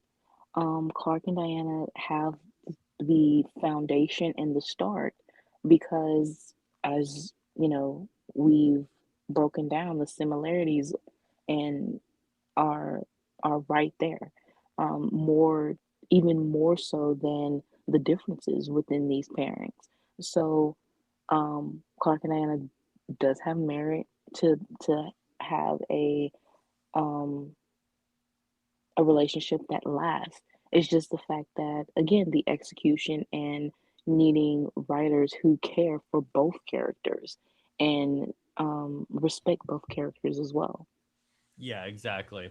So then, so our lady here created a little crossover story as we always do. So Britt, tell us about Warlords of Two Worlds. Okay, so here, this is now a travel back in time sort of story instead of the um, time ripple Hmm. that we usually do But it crossover. still involves going through a portal. It does, unfortunately. So there's so the disturbance in time space in present day, Superman and Wonder Woman confront a powerful anomaly emerging from deep space near Mars. The anomaly carries Bersumian energy signatures, but from a timeline that's more than a century in the past. Before they can investigate, um, emerges. Mongol. Hmm. Mongol, yeah, um, emerges through the breach and battle scarred. He basically says, he has made a deal with the devil, but made a deal to rule and invade Earth to enslave the people, and also basically a dual planet type thing, and eventually, which they will never actually get to, but the whole universe. Yeah, exactly. So then, continuing on, arrival on Old Barsoom. So Clark and Diana materialize in the middle of a FARC skirmish. Yep, Sarge. The I know. yeah, I know it's annoying having to pronounce all of these like alien yeah. races, right? So here you have John meeting Clark and Diana, and by his side there is Dejah. So at first it's kind of a distrust. You always have the distrust. But then Diana using the lasso, she um shows that they can be trustworthy. And I like that Diana can communicate with the lasso and basically show her truth and show everyone else's truth, all at once. Yeah, exactly. So then we get to the High Hero Fant. I hope I'm pronouncing that correctly. I know, right? So the villain, Sirach Zul, and so basically he is um a mystic, like a combination of the Bersumian and uh I want to say synostics, but I'm saying it's so wrong. Synoxics? I don't know. Sonics, something. Um, I got psionics. Psionics, okay. Um, with forbidden cosmic technology. And he promised Mongol half of Earth, which of course is kind of dumb. Mongol, I mean, half of Earth after the conquest, and they start to abduct citizens and from the Martian city-states to build a slave army. Carter and Dejah reveal that Zul plans to use the Starboard um, engine, a device capable of ripping open portals. So here we go with the portals. A portal opens. All across, different worlds and, to strike Earth. So, of course, Clark and Diana are going to fight, join their army and fight along with them. Yeah, exactly. So then you get to the joint quest. Which is, again, you have these two power couples creating a plan and gathering, the weaponry, their armor, and the people who will fight with them. So I was thinking, the in the Tomorrowverse what Diana had on in Justice League War World. Oh, you mean the armor that she wore in Batman's thing? Yeah. So basically something similar to that. And then Clark, of course, the Clark is trying to go eyes forward, Kent. right. And so Clark is basically in the war world suit. That's it. I could go with So that. yeah. So it's pretty much, what I And thought of they're the both costume. they're both struggling not to stare at each other. Exactly. Yeah, exactly. And then Clark goes, "Can I keep the suits?" That's only kidding. I'm not going to pull a PKJ. Wait, character contrast and compliments. Let's go. So with John Clark, they are two men caught between worlds, wrestling with belonging. And of course, again, this goes into our comparison and why these couples can work. Um, so Clark admires Carter's courage and his strength without, actual biological powers. Even though a whole technicality thing of Mars gravity and everything, but it's still the fact of him not having biological powers, of course. Um, and Carter feels pressured to prove himself to Deja because he has this heroic complex, and so does Clark. And we saw that in Power Couple when Clark was, whether it's when the whole dialogue page from Shelter, we are each other's shelter from the storm, or is during Doom when Clark said, Diana saves everyone, let him save her, and she says, race you. So that sort of thing sort of comes up um, within this story of how the couples see each other. Mm-hmm. I dig that. So Clark, he is surprised that he has the same. It's not so much as insecurity, but it's sort of an insecurity, or more of a concern, because it's kind of like you have that. Um, he sees Carter as this person again that even if he, the whole gravity thing, it's still that he doesn't have the powers biologically, and Clark does. So it's kind of like, can Clark be still useful even without the powers? Mm-hmm. And we see that even You can in even have story. it where like Clark still has his powers in this thing, but they're slightly dull because he's farther from the sun. Exactly. So we have that, and then so they bond over, two men that are shaped by um, two worlds and trying to basically show their worth to the women that they love. I dig And that. then with Deja and Diana, Deja, she recognizes Diana as the warrior princess, quote unquote type, accustomed to diplomacy and battle. Diana immediately is impressed by Deja's tactical brilliance and her political leadership. They discuss, that they're underestimated. They thinking that, because being that princess role, that they have to be put on a pedestal, or that they do have to be the damsel in distress, or things like that. But um, it's the fact that they show their strength and that they don't need to be saved, but they are happy to have these two men that want to prove themselves to them. Yeah, exactly.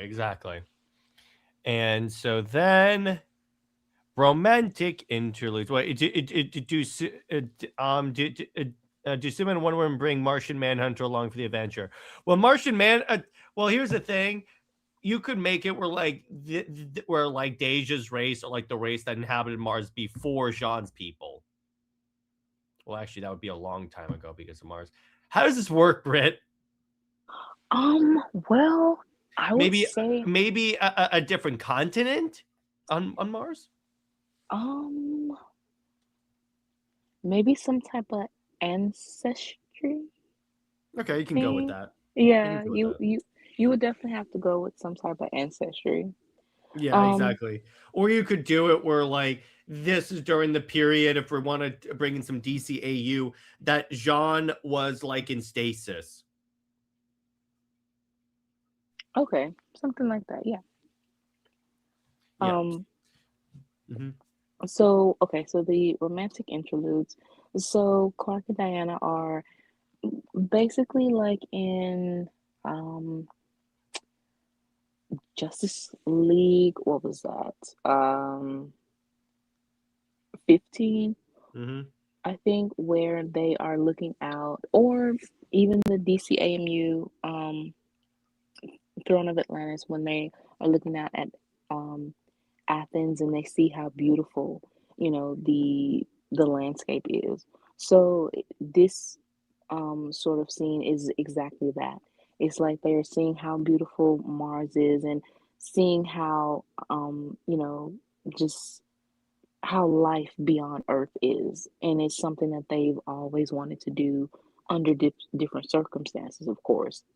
But Clark feels bad because he feels like he drags Diana into certain situations, um, even though it wasn't his fault, but still having Mongol as one of the bad guys, that is his um, that is his role, so he feels responsible. But Diana basically assures him, she's like, I will fight by her side no matter what. It's not your fault. This is what we have to do.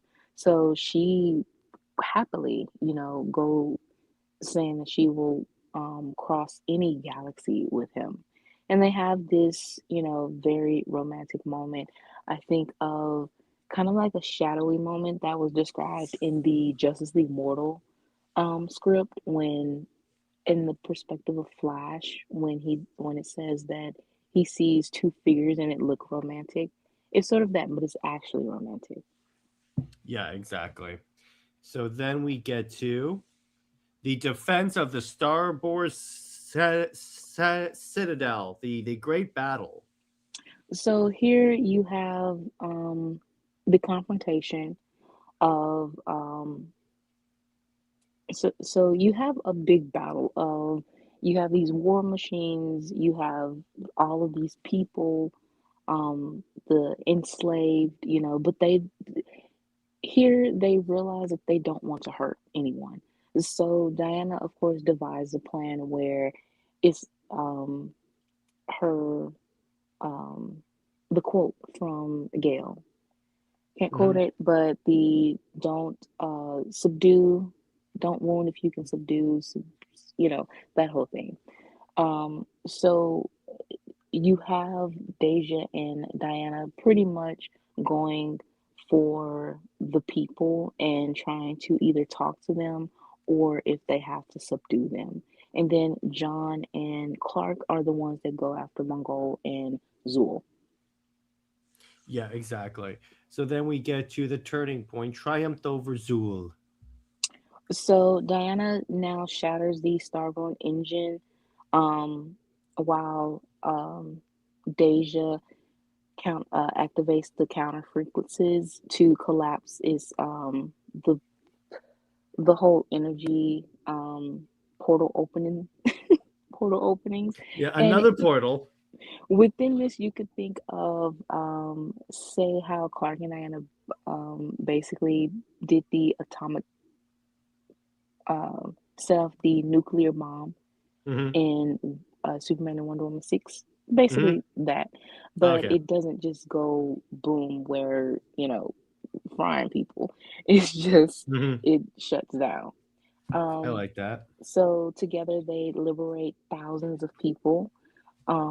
Then Clark and Carter, they take down Zool and Mongol. It's a clash, punches and swords and power, but it's a better fight than Doomsday, basically. Yeah, Um, exactly. By the way, Dave has a great idea. There's green Martians, white Martians, then Dejah's people could be the pink Martians. There you go. oh, that works. That's very clean. You don't have to worry about a different continent or different time period. There you go. Right. Anyway, so go on. So we can go to the next one. Okay. Liberation of the slaves. So we have, yeah, right, the liberation.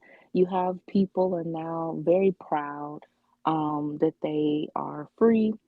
You have, I would say probably Deja. She makes a speech, about the people joining together and that they can now start life how they see fit.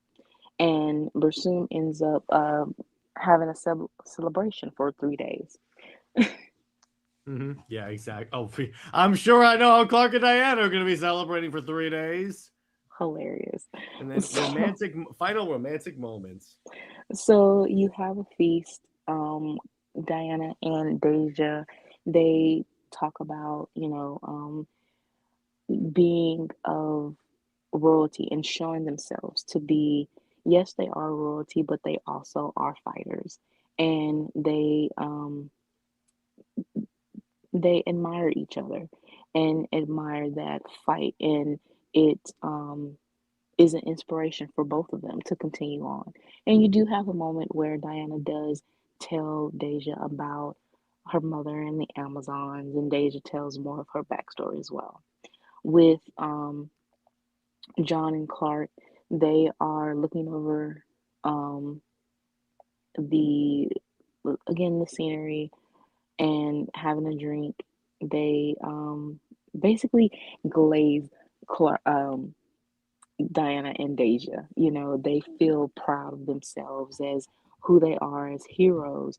But again, it's not being heroes as a damsel in distress of Diana and Deja. It's more so that they have, you know, um, yes, fought for them, but they fought for the people as well. So you go into that champion of the oppressed and that, but the champion of people and all of that as well.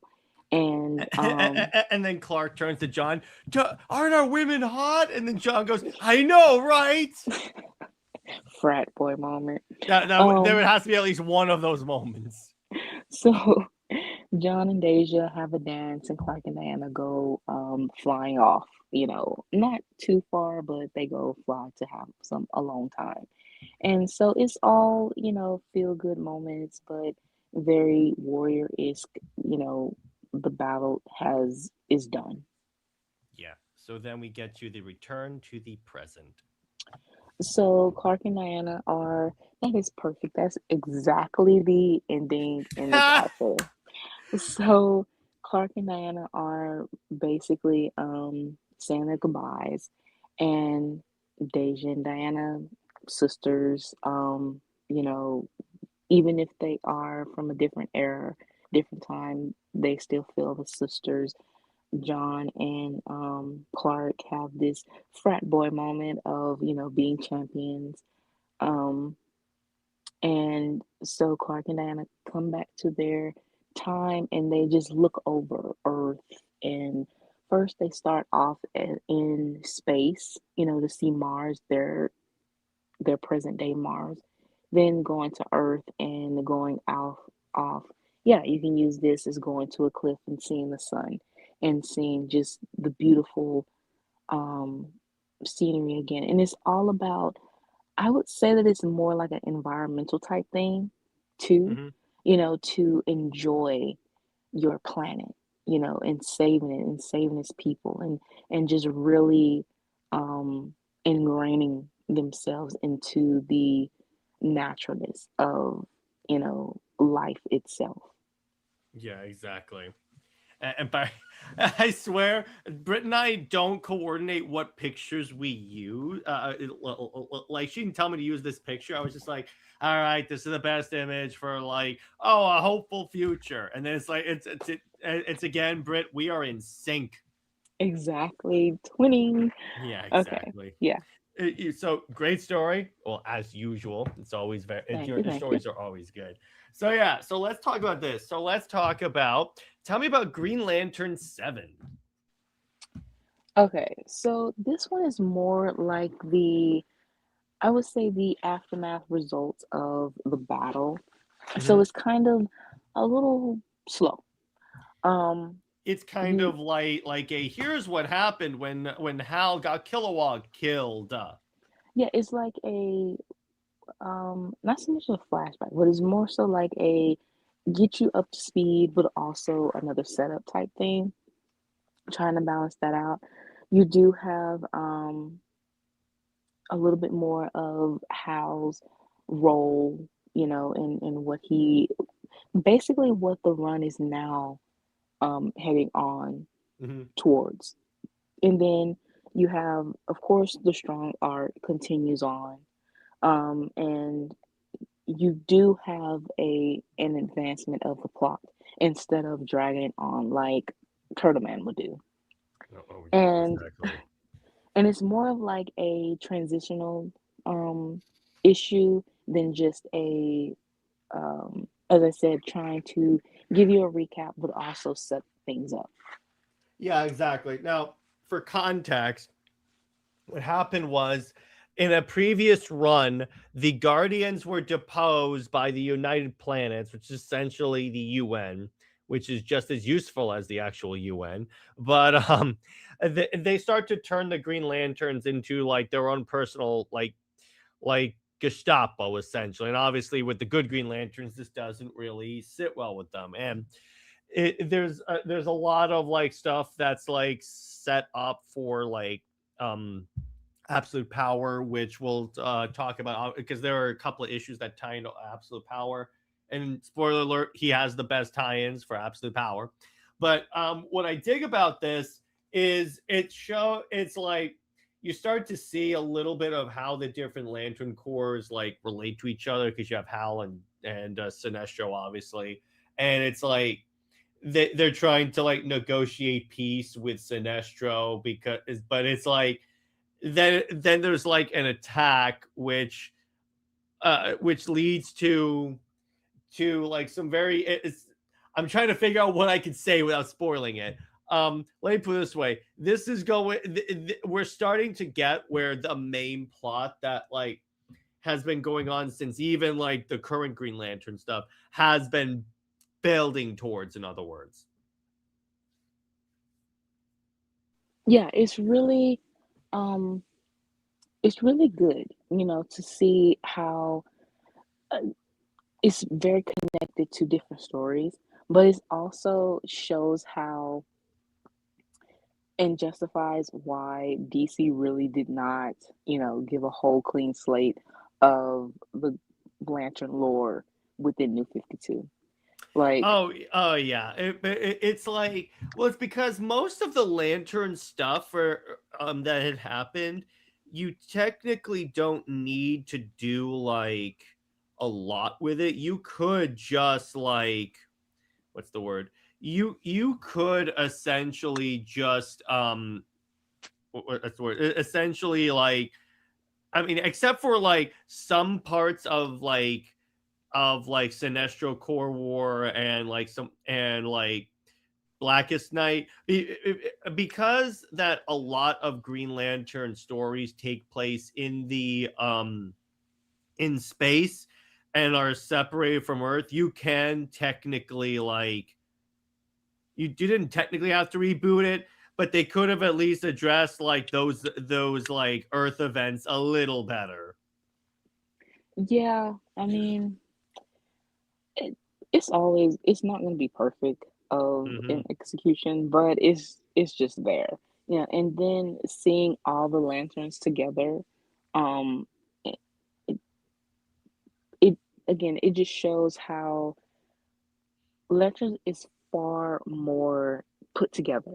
But Batman doesn't count because DC is always going to have his lore or whatever, with the Bat family and all of that. They come together easily. But every other, family, whether it's Wonder Woman's family or Superman's family, it feels so superficial and just out of place at times, and it feels like something is missing. But with the Lantern lore, it feels like, yeah, they go off and do their separate things, but they come together so naturally. Yeah, yeah, exactly, exactly. It's like it is cool, and the thing that I love about Adams's Green Lantern, because this is something that like a few like writers struggle with because there are so many human Green Lanterns. A lot of the times writers struggle with, okay, how do I give like this character like so something to do, this character something to do, because there are so many like human Green Lanterns. But Adams finds a way to make each character like not redundant, which I really appreciate, because again, when you have a group of characters this big, somehow he's able to give each character their moment. So if you're a Hal fan, you get a lot of Hal stuff. If you're a Jessica Cruz fan like I am, you get a ton of great stuff. And just says, bro, even Aquaman is getting more respect than Wonder Woman thanks to Adams. Well, yeah, again, this is why I say, you know why that is? Because Adams is one of those writers that shapes the story around the characters, whereas King shapes the characters around the story. And by the way, Dave says at the beginning of the new 52, there should have been a special issue that recapped those Green Lantern events, showed how they play out in the alter continuity. Yeah, they could. In other words, what they could have done, which would have helped, is they did like a like new history of the DC universe in this continuity. That way you could explain what events happened in the new 52. How did they have happen? Even if it's just like this happened, this happened, this happened, this happened. Or you could do like take Blackest Night. They could say, luckily the lanterns were able to stop the Black Lanterns from reaching Earth.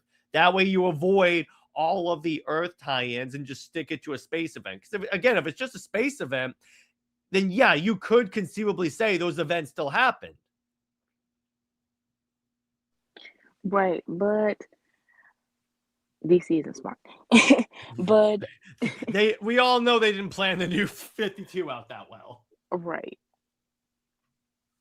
And it also it pertains to other characters too, Mm-hmm. outside La- of Lantern lore, that even though I guess that's why they want to keep things separate, because yeah, look at Superman and Wonder Woman. When you put them together, look how Rebirth, basically everything is a contradiction. They are a contradiction all on their own, even individually, but New 52 and them being together really put out a contradiction for both of them, especially when they were together in story and actually in real time for 5, almost 6 years. So it's kind of like you can't really erase those 5, 6 years, of them being together and then claim that he has always been with Lois and have John too. Does not make any sense. Yeah, it really doesn't work, and it feels like they also did kind of put as much. There are some ways in which Wade there are some things that Wade gave a lot of thought into when it comes to like when it comes to how Supergirl comes back and stuff. But there are a few things where I'm like, you really could have handled that a lot better.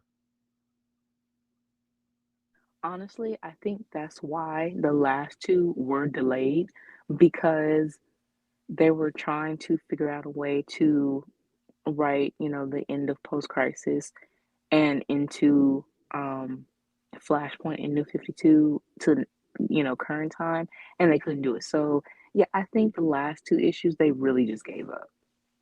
Yeah, exactly. It's like they're like, okay, assume everything's canon in the present, even though that won't happen when DC inevitably hard reboots. And it's like I love where even Mark Waid has said, "Oh, JSA is already contradicting what I said." I'm like, that quickly? And Superman Unlimited. Yeah, exactly. So I'm like, that's the funny part. It's like so many people were like, why are they doing this? We know they're just going to contradict it. But anyway, but yeah, so Green Lantern. So so yeah, I'm glad you're enjoying this, Britt, and I'm glad you're finally I finally got to introduce you to Jeremy Adams because the man is because again, as I said before, he shapes the story around the character, and that's how you do it. You could take a character, you could take a story, like take Tom King's thing where he has stories on his computer and he just forces characters into them. You could just take those, okay, how do I make this story into a Wonder Woman story or a Green Lantern story instead of having to change Wonder Woman so she fits the story? The problem is that requires you to actually know the character. Right. And I mean, just cherry picking, things from the Silver Age or Bronze Age or whatever, that's not knowing the character. Exactly. But yeah, so then we get to Bomb Queen 7. All right. So okay, I will say, by the way, Britt, how do you rate Green Lantern 7? This one, I will give it a 7.5 and 8, only because again, it was pretty much a recap and setup, so transitional issue. It really wasn't, but it still moved it forward, but it wasn't really as just that captivating. Yeah, but it still gets a high score because the writing and everything is still maintains consistency. Yeah. Okay. So Bomb Queen. Here's my problem with this. I would have liked if her being deposed lasted longer than than half an issue. Oh, Like so it happens it happens in the last issue, and then in this issue she regains everything back, and I'm like, that fast? because with especially with these independent comics, you have to have it fast paced, That's and true. it can't really drag out. um I think within this there are some kind of some special type issues or like little one shots here and there, but yeah, within this it is a moment where it's trying to be like a one and done type thing, and you come back to it kind of like a cartoon, one episode you think that the character has died or something, but then the very next episode is treated as nothing actually happened. So that's pretty much what this is. I'll give you that. I will say the hilarious part was when she is like when she's at the very end of the issue, she's doing an interview, then it looks like she's trying to seduce the interviewer, and then she just blows up her head and goes, "Bomb Queen's back." Yeah, at first you feel like she's like turning a new leaf or something, Yeah. but yeah, it's really to show you that no, she's not going to be Harley Quinn. She is going to be a villain through and through. Yeah, and again, I do appreciate that because it's like, look, I'm sick and tired of the villains constantly getting redemption arcs. I prefer it when the villain is allowed to be a villain, and I really dig that. The other thing I really like, again, I love all the shots of the city where it's like or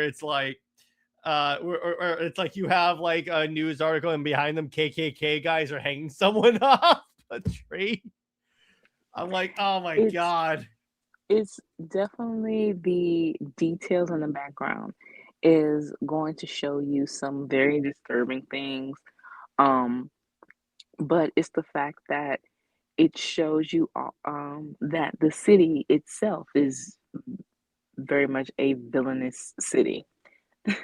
Yeah, exactly.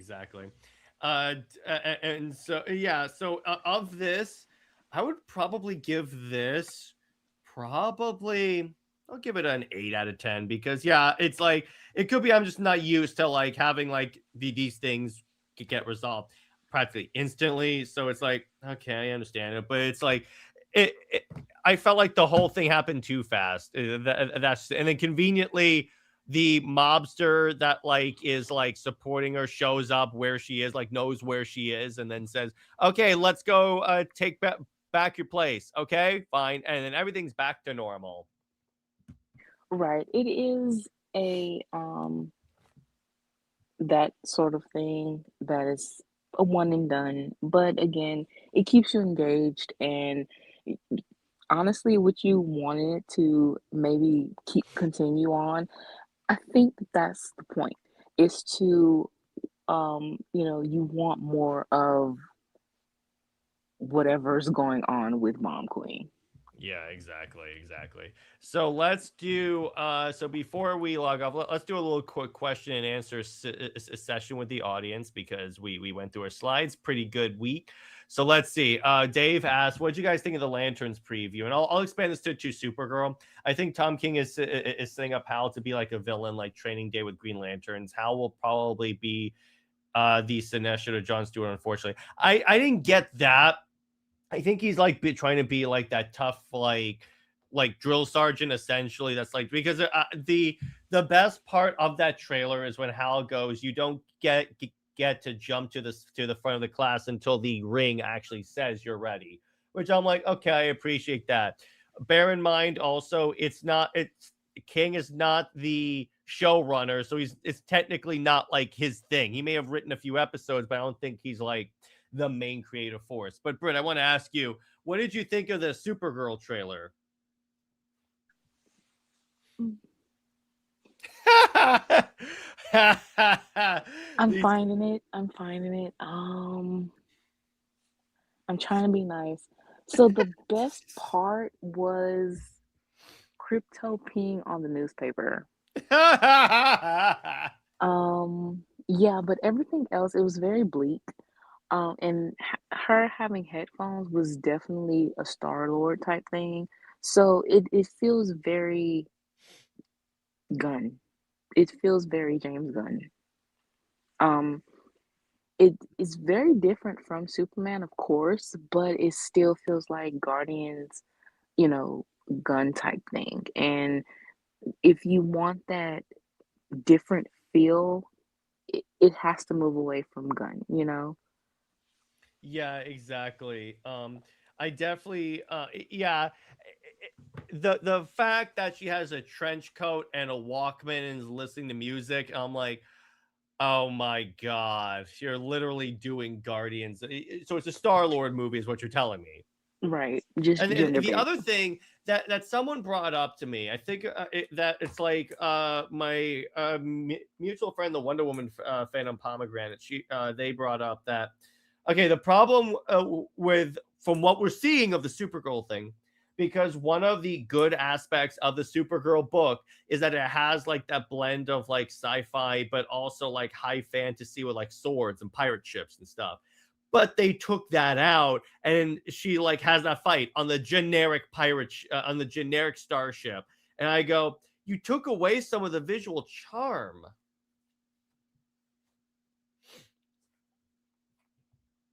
Exactly. It was also the art and how I mean, even with the lanterns, this is supposed to be, constructs and glowing and, green everywhere. But it looks so bleak and brown. Why is it brown? Um, And that's pretty much what Supergirl looks like. It's very bleak, very goldish, brownish tone. Um, but the art is it stands out. It's colorful. So you wanted Superman to be colorful and you gave it that, but and I mean, James Gunn's Superman, it really didn't come from an actual book adaptation.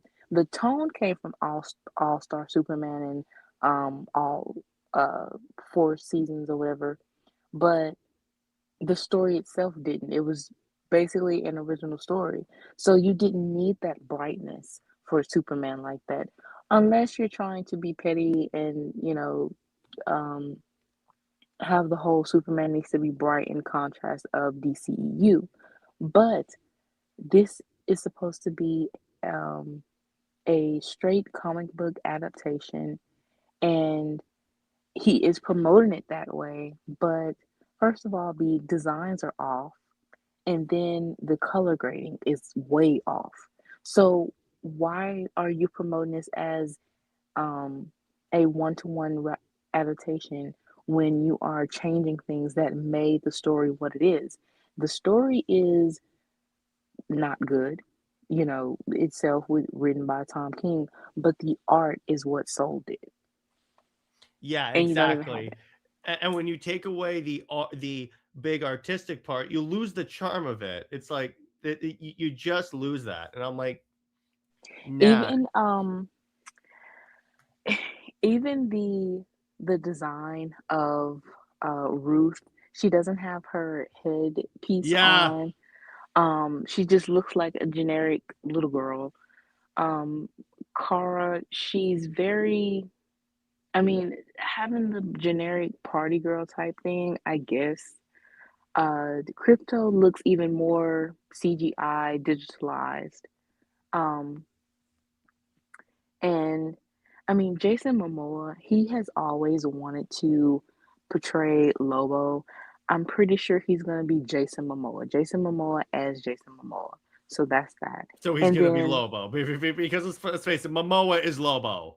exactly, I mean, is by default that he will be good, as the drunk uncle, as the drunk whatever. So it is what it is with that. And then, what's his name? Krem, the main I villain. forget what the name of the villain is. So forgettable in the book. But he doesn't have the red hair and beard. He has like piercings everywhere, Mm-hmm. and it's very unrecognizable to It does. know. Yeah, I was about to say. I'm like, no, I don't like remember this. Like, what was the decision in making him have piercings everywhere? That just no point.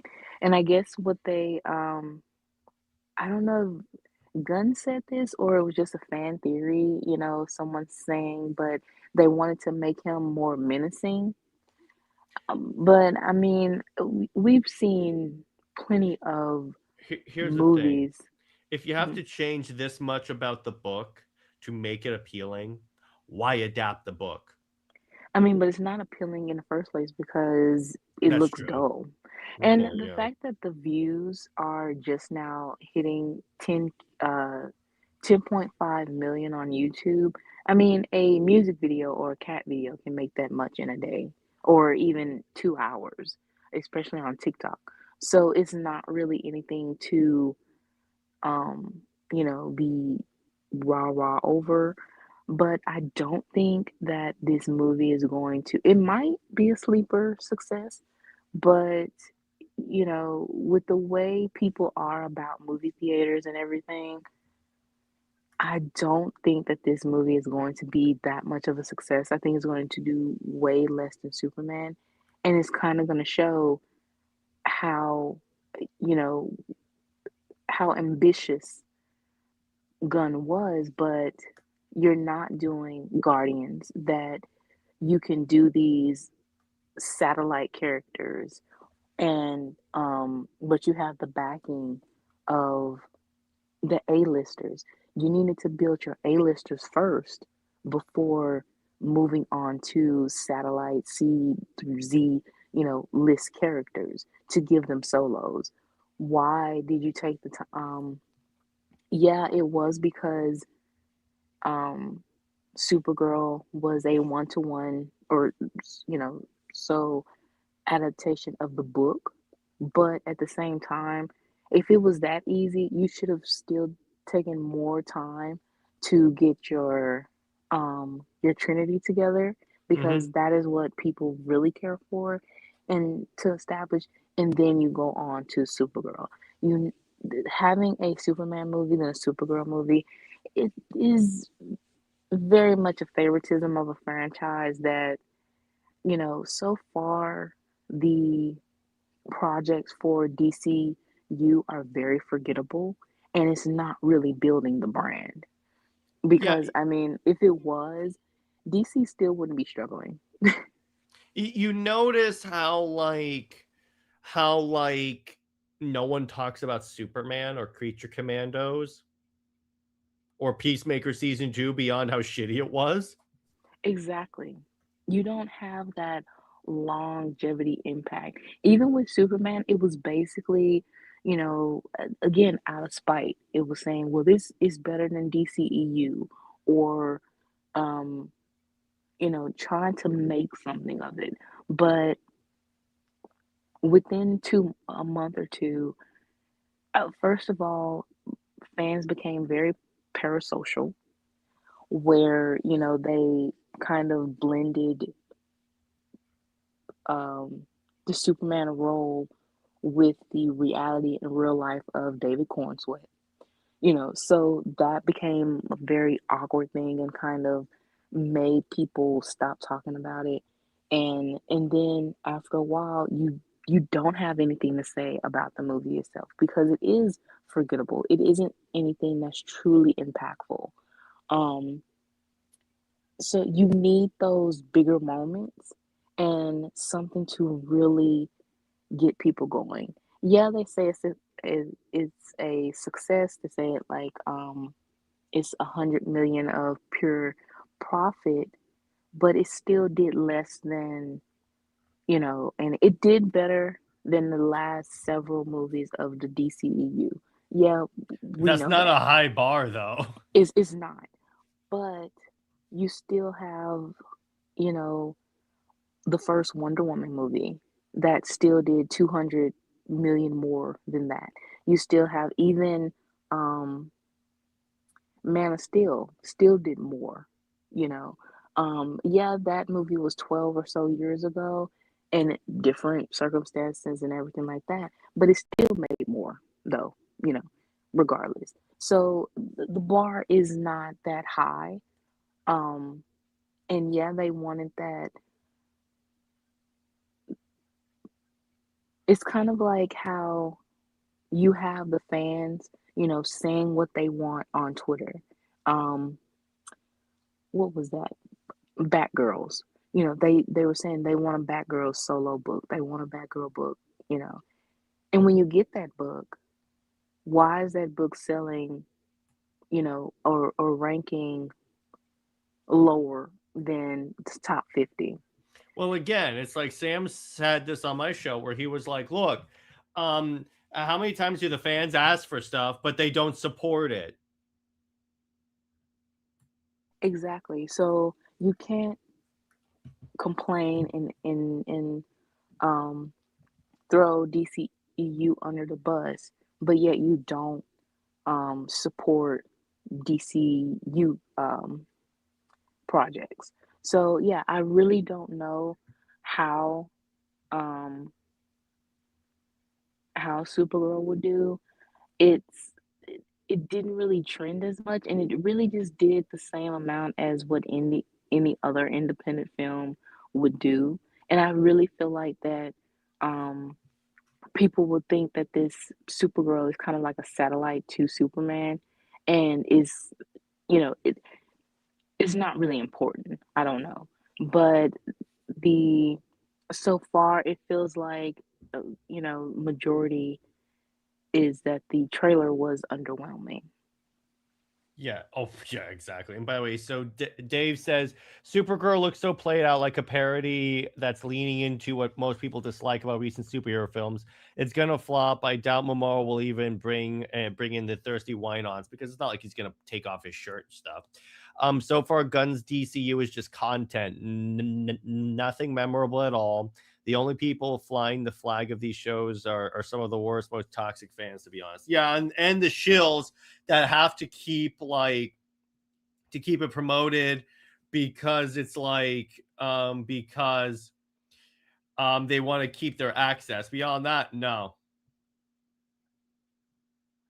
Right, and I don't like that either. Why do you have to like be overly praising certain things just to have exclusives and all of that? No, some things are not that crucial to, build your brand off of just being a bootlicker. Yeah, that's true. That's very true. Yeah, it's like that's the problem right there. It's like, look, if you need, because I'm sorry, if you're gonna compromise your beliefs or like your ways of seeing things just to keep your access, you're not a fan. I'm gonna make that determination. You are just a shill. You're not a fan. Right. I mean, I get that some people are obsessed with certain things, and so they are going to praise anything and everything, kind of like Close fans.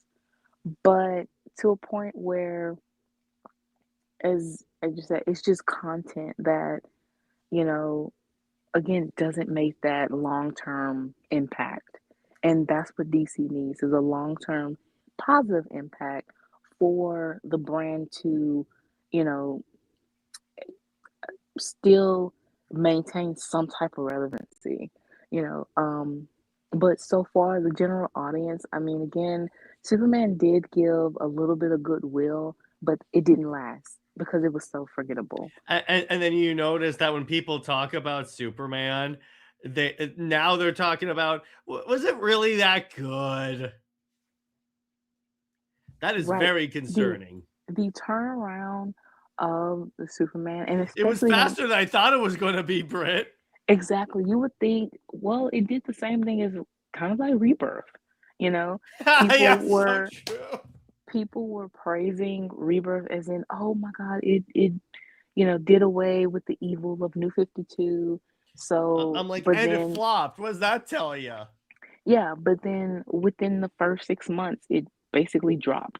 Um, And you notice again that it was left out of the documentary, like, completely.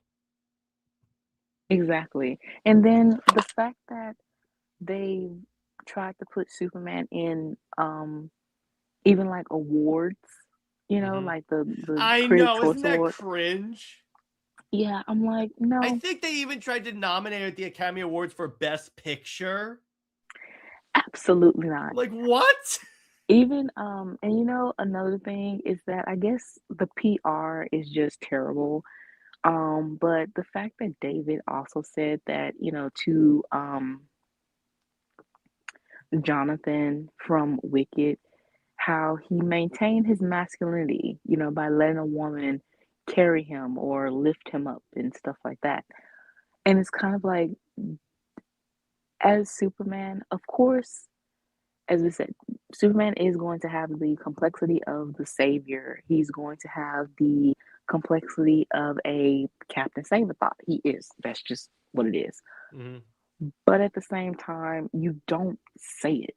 And because it does give off that misogynistic type outlook that a woman can't lift up a man, or if a woman does, it will make him seem like he is pathetic or he's now feminine or whatever. No, it doesn't. We have lots of panels and fan arts of Superman and Wonder Woman lifting or carrying Superman, and it doesn't take away anything of his masculinity. And Jonathan or the audience was not thinking of, oh, is his masculinity gonna stay intact with Cynthia carrying him or lifting him? No, no one thought of that. So for David to say that, it really gives you, you know, kind of like the mindset of Superman, the character, what he thinks of the character, but also kind of what Gunn thinks too, and how he's going to portray women. You know, we had Hawk Girl, but she was like 4 feet tall. You know, she looks like a teenager. She didn't do much, was kind of like the background, somewhat of a snark with Guy, you know, that sort of thing. But she didn't really have that female leadership um, impact as who we know she is in the comics as Hawk Girl or Hawk Woman. Then even Lois, she didn't really have much to do. She orbited around her relationship with Clark, you know. So that wasn't much. And then you have Eve, that was the blonde haired, you know, kind of airheaded but smart type, but going Mhm. after Jimmy. And then Jimmy being like this womanizer or, you know, ladies man type Which thing. that's never been a Jimmy thing as far as I'm concerned, as far as I remember. They tried to play on that kind of thing, but it was just a joke. It's basically a Silver Age type thing. Oh, Um okay. Yeah, and as soon as you say Silver Age, it makes all the sense. right. And even with crypto, that was, I mean, the marketing with the fact that they didn't have confidence with Superman himself, that they use a superpowered dog, you know, for majority of the marketing says a lot. So you wonder how, you know, will Wonder Woman and I mean Batman, it seems like James is very protective of Batman because he said that, you know, in order to have a Batman movie, it has to be a good script. So, and the fact that things seem to be taking, you know, forever to get his DCU Batman, it seems like he's far more caretaking for that. But Wonder Woman, we haven't heard anything about her. So you wonder what is it going to be for her? And especially with the rumored casting choice too, you know, if it is to be her, like why is her first debut being in a Superman sequel? Exactly. That's the thing. But the fans aren't even looking at the negative aspects. I know people want to look at the positives, but we have to be realistic. If this flops, let's be honest, WB is at least going to start looking at Gunn. Yeah, because a lot of these movies are going to dictate if like he stays on as the creative like direction head. Because I've always said whether or not Gunn stays as like CEO of DC Studios, he will still be directing movies. Like I could, even if they replace him, they'll still let him direct stuff. It's not like he's gonna be in the kibosh. But yeah, the toxic positivity that the DC fandom has, where like you're not allowed to critique any of Gunn's stuff.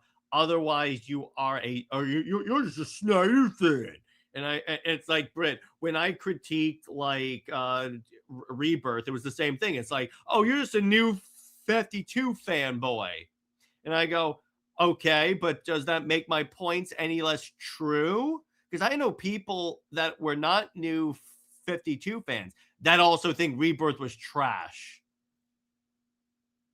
Exactly. It's because they don't have any other counterpoints points that it's either you're just a fan of this and that that's popular to hate on, or you are a you've never read anything. Yeah, exactly. And I'm like, yeah, hey Britt, I obviously have never read comics. Right. I mean, even if you post a picture of that, I guarantee you someone will probably say And that's you've kind of never like read that. It's all just set dressing. either you never read them or they will definitely think that it's like a CGI background or something. Yeah, exactly. And I'm like, oh my god. Yeah, exactly. These people will come up with the most BS like reasoning, and I'm like, no, that's not a. You can't do this. But Right. but yeah. So the very definition of access media, they're in it to make connections, get flown out to premieres, and send promotional items in bags, not honest criticism. Yeah, exactly. Or like those cringe people that get like all the access, and then they post those really like cringe as hell like reactions to every trailer where they're like, oh my gosh, look, oh Like my gosh. how I mean with the Superman movie, they did have where contacted, influencers on TikTok to give a good review or whatever. Um, and it does say, paid partnership of some of these people. So it's like, okay, so are you giving an objective review or you're very biased? And obviously it's very Very biased. biased. Even on the new DC comic book uh Instagram page, of course they want to promote matriarch from yeah, so you have first of all the woman, she lets it be known that DC reached out to her. So it wasn't really a genuine thing from her because she also said that she's behind on reading the comics. So she's not even reading. So it's kind of like, okay, so how can she give you know, talk about this character when she hasn't even read the book, you know? So yeah, it's very much of DC is, yeah, that's how you get promotion, but at the same time, you need someone who can give you the ins and outs or the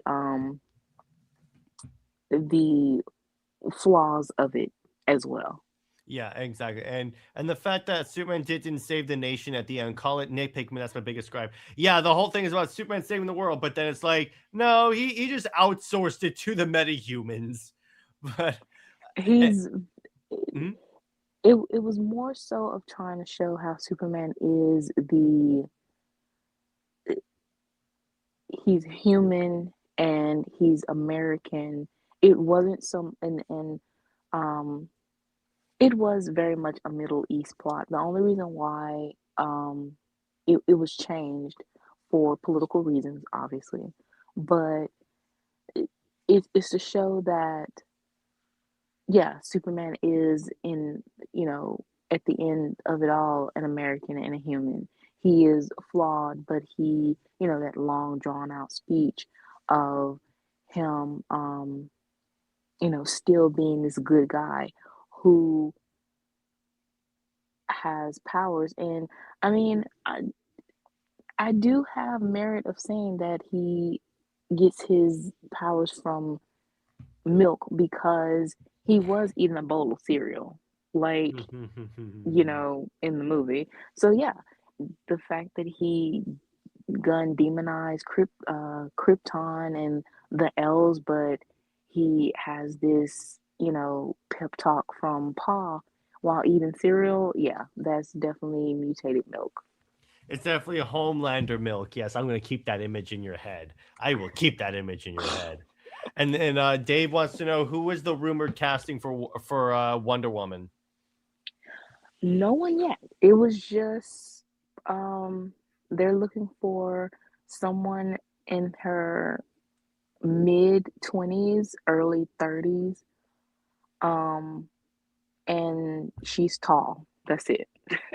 Okay. And then Dave says Rebirth fell so hard. Like DC Comics was doing a knee-jerk reaction to criticism about Batman versus Superman being too dark. The initiative felt so forced. Yeah, it was. Because it's like they even, I remember this, they went on an apology tour for the new 52. That's how far they took it. And that is honestly so stupid.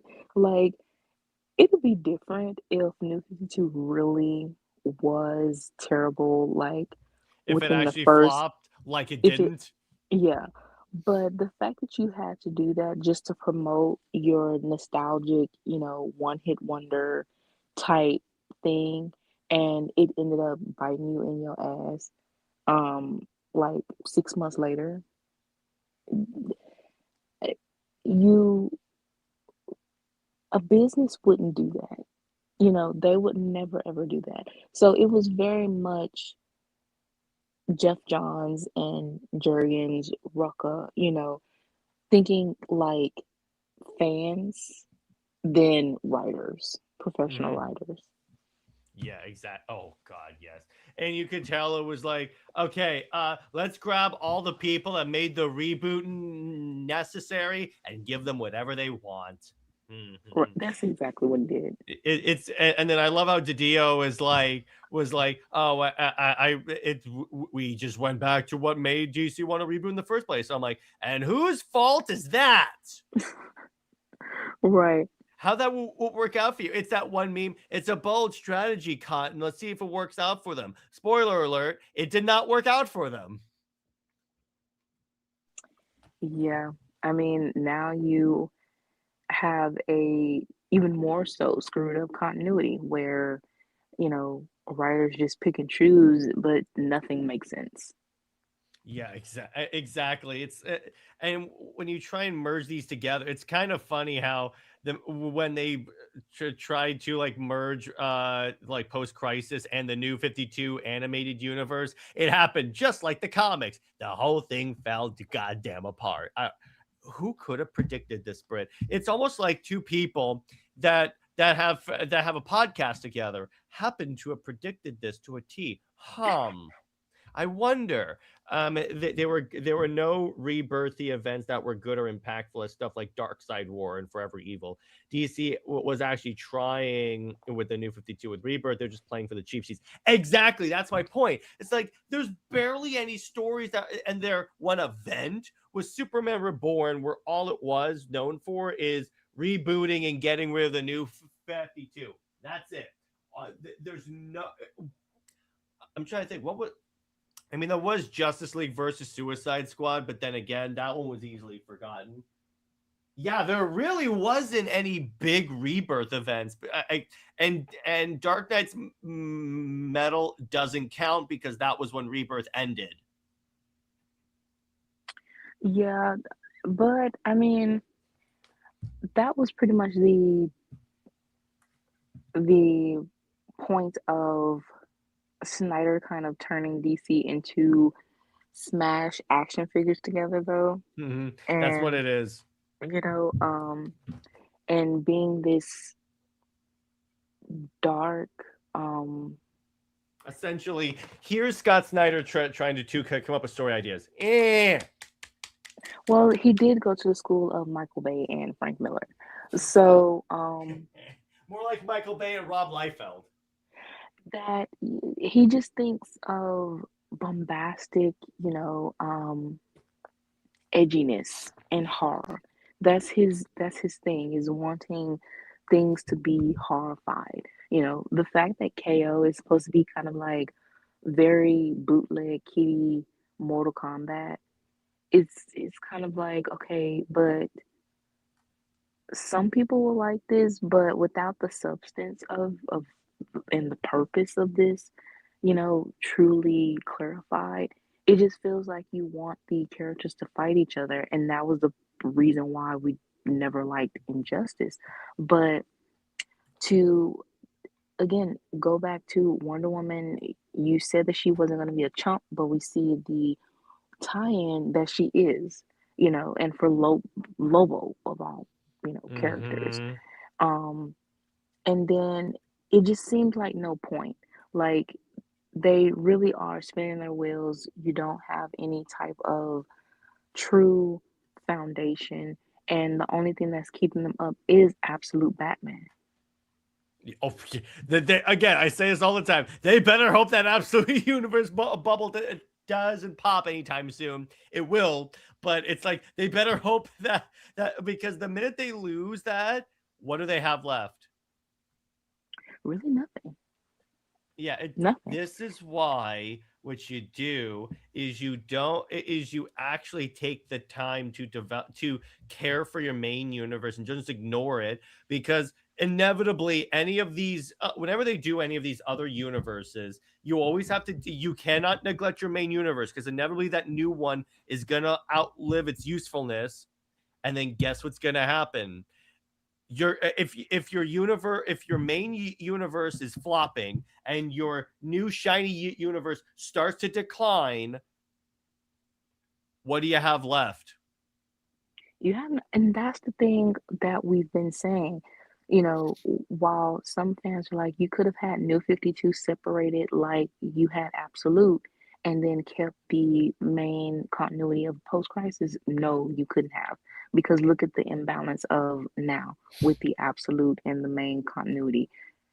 People are dropping the main books, they are canceling the main books, and the only thing that's holding them up is Batman, Absolute Batman, which is, gladly the copies are skyrocketing, to kind of give balance, but one book cannot save the whole industry. I mean, well, DC's side of things. And yeah, the other Absolute books are doing over 100K or whatever, but they're still within their first year, within the second year. But it's not exactly like I said, wait until the third year and you will definitely see how far you can really take Absolute. Yeah, but Dave brings up a good point. For wrestling fans, modern DC is like modern WWE and Triple H. It's just going through the motions with bombastic, predictable action and no real storytelling. By the way, so there's this great clip because John Cena just did his last match, and they had him tap out on his last match, and all the fans are pissed. So while Triple H is being interviewed, behind him are like all the fans. There's like a wave of booing. I'm like, I think the fans are trying to tell you something, brother. Right. You could say that maybe it could be in need of a rebirth. Or as Britt calls it, afterbirth. Stillborn. That's kind of what it is. That's regurgitation. Stillborn or any of that. Yeah, let me put it this way. You can't call it rebirth if, well, here's the thing. They're like, well, the real DC's back. Okay, so what makes that more than post-crisis? Because in many ways, rebirth would be going back to pre-crisis, because post-crisis was a reboot that got rid of everything. Funny how the hypocrisy happens, right, Britt? Right. I mean, if you're saying that this is back as post-crisis, John shouldn't exist. Yeah, exactly. If you want the pure post-crisis, then John should not be a character anymore. Steve should be old as dirt. Yeah. He's the one Wonder Woman character that can be old as dirt without being crazy. But yeah, but who knows at this point, right, Britt? It's like part of my concern is because I do think that that like we're approaching the end of the King run, but the problem is I wonder what's going to happen afterwards, because yes, we could say there's no way DC like there's no way DC keeps like Trinity around, but I start to wonder what if. What, keeping Trinity around? Yeah, I start to wonder what if, because like, what if DC still is trying to like push her? There's no way. Her mini book or whatever flopped. But they could say that that was just a for fun book. Whatever. They can, but it's still not going to have her. When they collected the Trinity little backups, that flopped. This main mini flopped. Mm-hmm. The Wonder Woman solo book itself is flopping. So there's no way you can try to make her work when every avenue of her being, within the Wonder Woman story or whatever, works. So no, they're just kidding themselves. Even We'll Super see. Sons, even Super Sons. I mean, they've tried to make that work. It only did slightly, within the first time it appeared, but it did not do better than Superman and Wonder Woman. So it was like, you're just trying to have your own Super Junior and Batman Junior. Um, but that doesn't work when your general audience sees just Clark and Bruce. Yeah, exactly. Exactly. But I think that's a good place to leave it. So, Britt, what stories do you have to tease us with? All right, so I've sent you, of course, the um Access. kind of Speaking of access media, I've sent you one shot that I completed. I have a couple of others that I'm finishing up, and I will be uploading those soon. And I can't wait for the next couple of weeks because though that will be when I finish up and also upload the fourth chapter of Shelter and the third chapter of Odyssey. I also have the story about Diana, um, the adoption story for Diana being a mother. mm-hmm. And of course, Clark is a part of it, but he plays the uncle role for a time. And it really just shows them still as these parental figures for this child. And then I also have more Wonder Woman threads. The next one will be um, New 52 analysis, and then I will post a poll up to see which is after that one. So it's very You are fun. killing it with those threads, by the way. Thank you. It's very fun to kind of put those facts out there, because a lot of the Wonder Woman fandom, yes, they do think of their headcanons as facts, but there are some people who genuinely want to like let their opinions or things that they know um let it have some clarity. So that's what I'm trying to do with threads is that, a person, whoever is in a debate or whatever, they can just tag my thread, which some people have done. So yeah, I will gladly keep doing those threads. If anyone has other ideas to, have an analysis on, I will gladly, get that done and post it. Heck yeah! All right. And as for us, as for the regular Comic content, obviously tomorrow I'm tearing apart DCAU Wonder Woman. What a shit show! And movie nights tomorrow. We're talking about Aquaman and the Last Kingdom. And then Jay Heat and I should be bringing back the New Direction verse. So Britt, I have two universes I'm helping with: the New Direction verse and the Shelter verse. And yet I'm better at managing multiple universes than DC is. Isn't that funny? Because you have the passion for it. I have the passion for it, and I actually care. Exactly. And be sure to back Athena because that is funding for one more week until Saturday. But in the event we don't get funded this time, I'm going to relaunch the book so that with a smaller funding goal so that you guys can get funding. And the good news is that at the level that I'm going to relaunch at, if you don't hire Tom King, well, that goes without saying. But at the level that I am going to be going at, if everyone backs at the exact same level, it's guaranteed we're going to get like funded. So there is that. So we'll see with that. But anyway, stay heroic, everyone. Remember, Lois Lane is Lois Lane. She belongs to General Zod or in the middle of a Martian pit. I was trying to somehow get John Carter in there. And Steve Trevor, he belongs in an old folks home and then in a hydraulic press. Zois and Maxabat for life. I'll see you guys later. Bye-bye.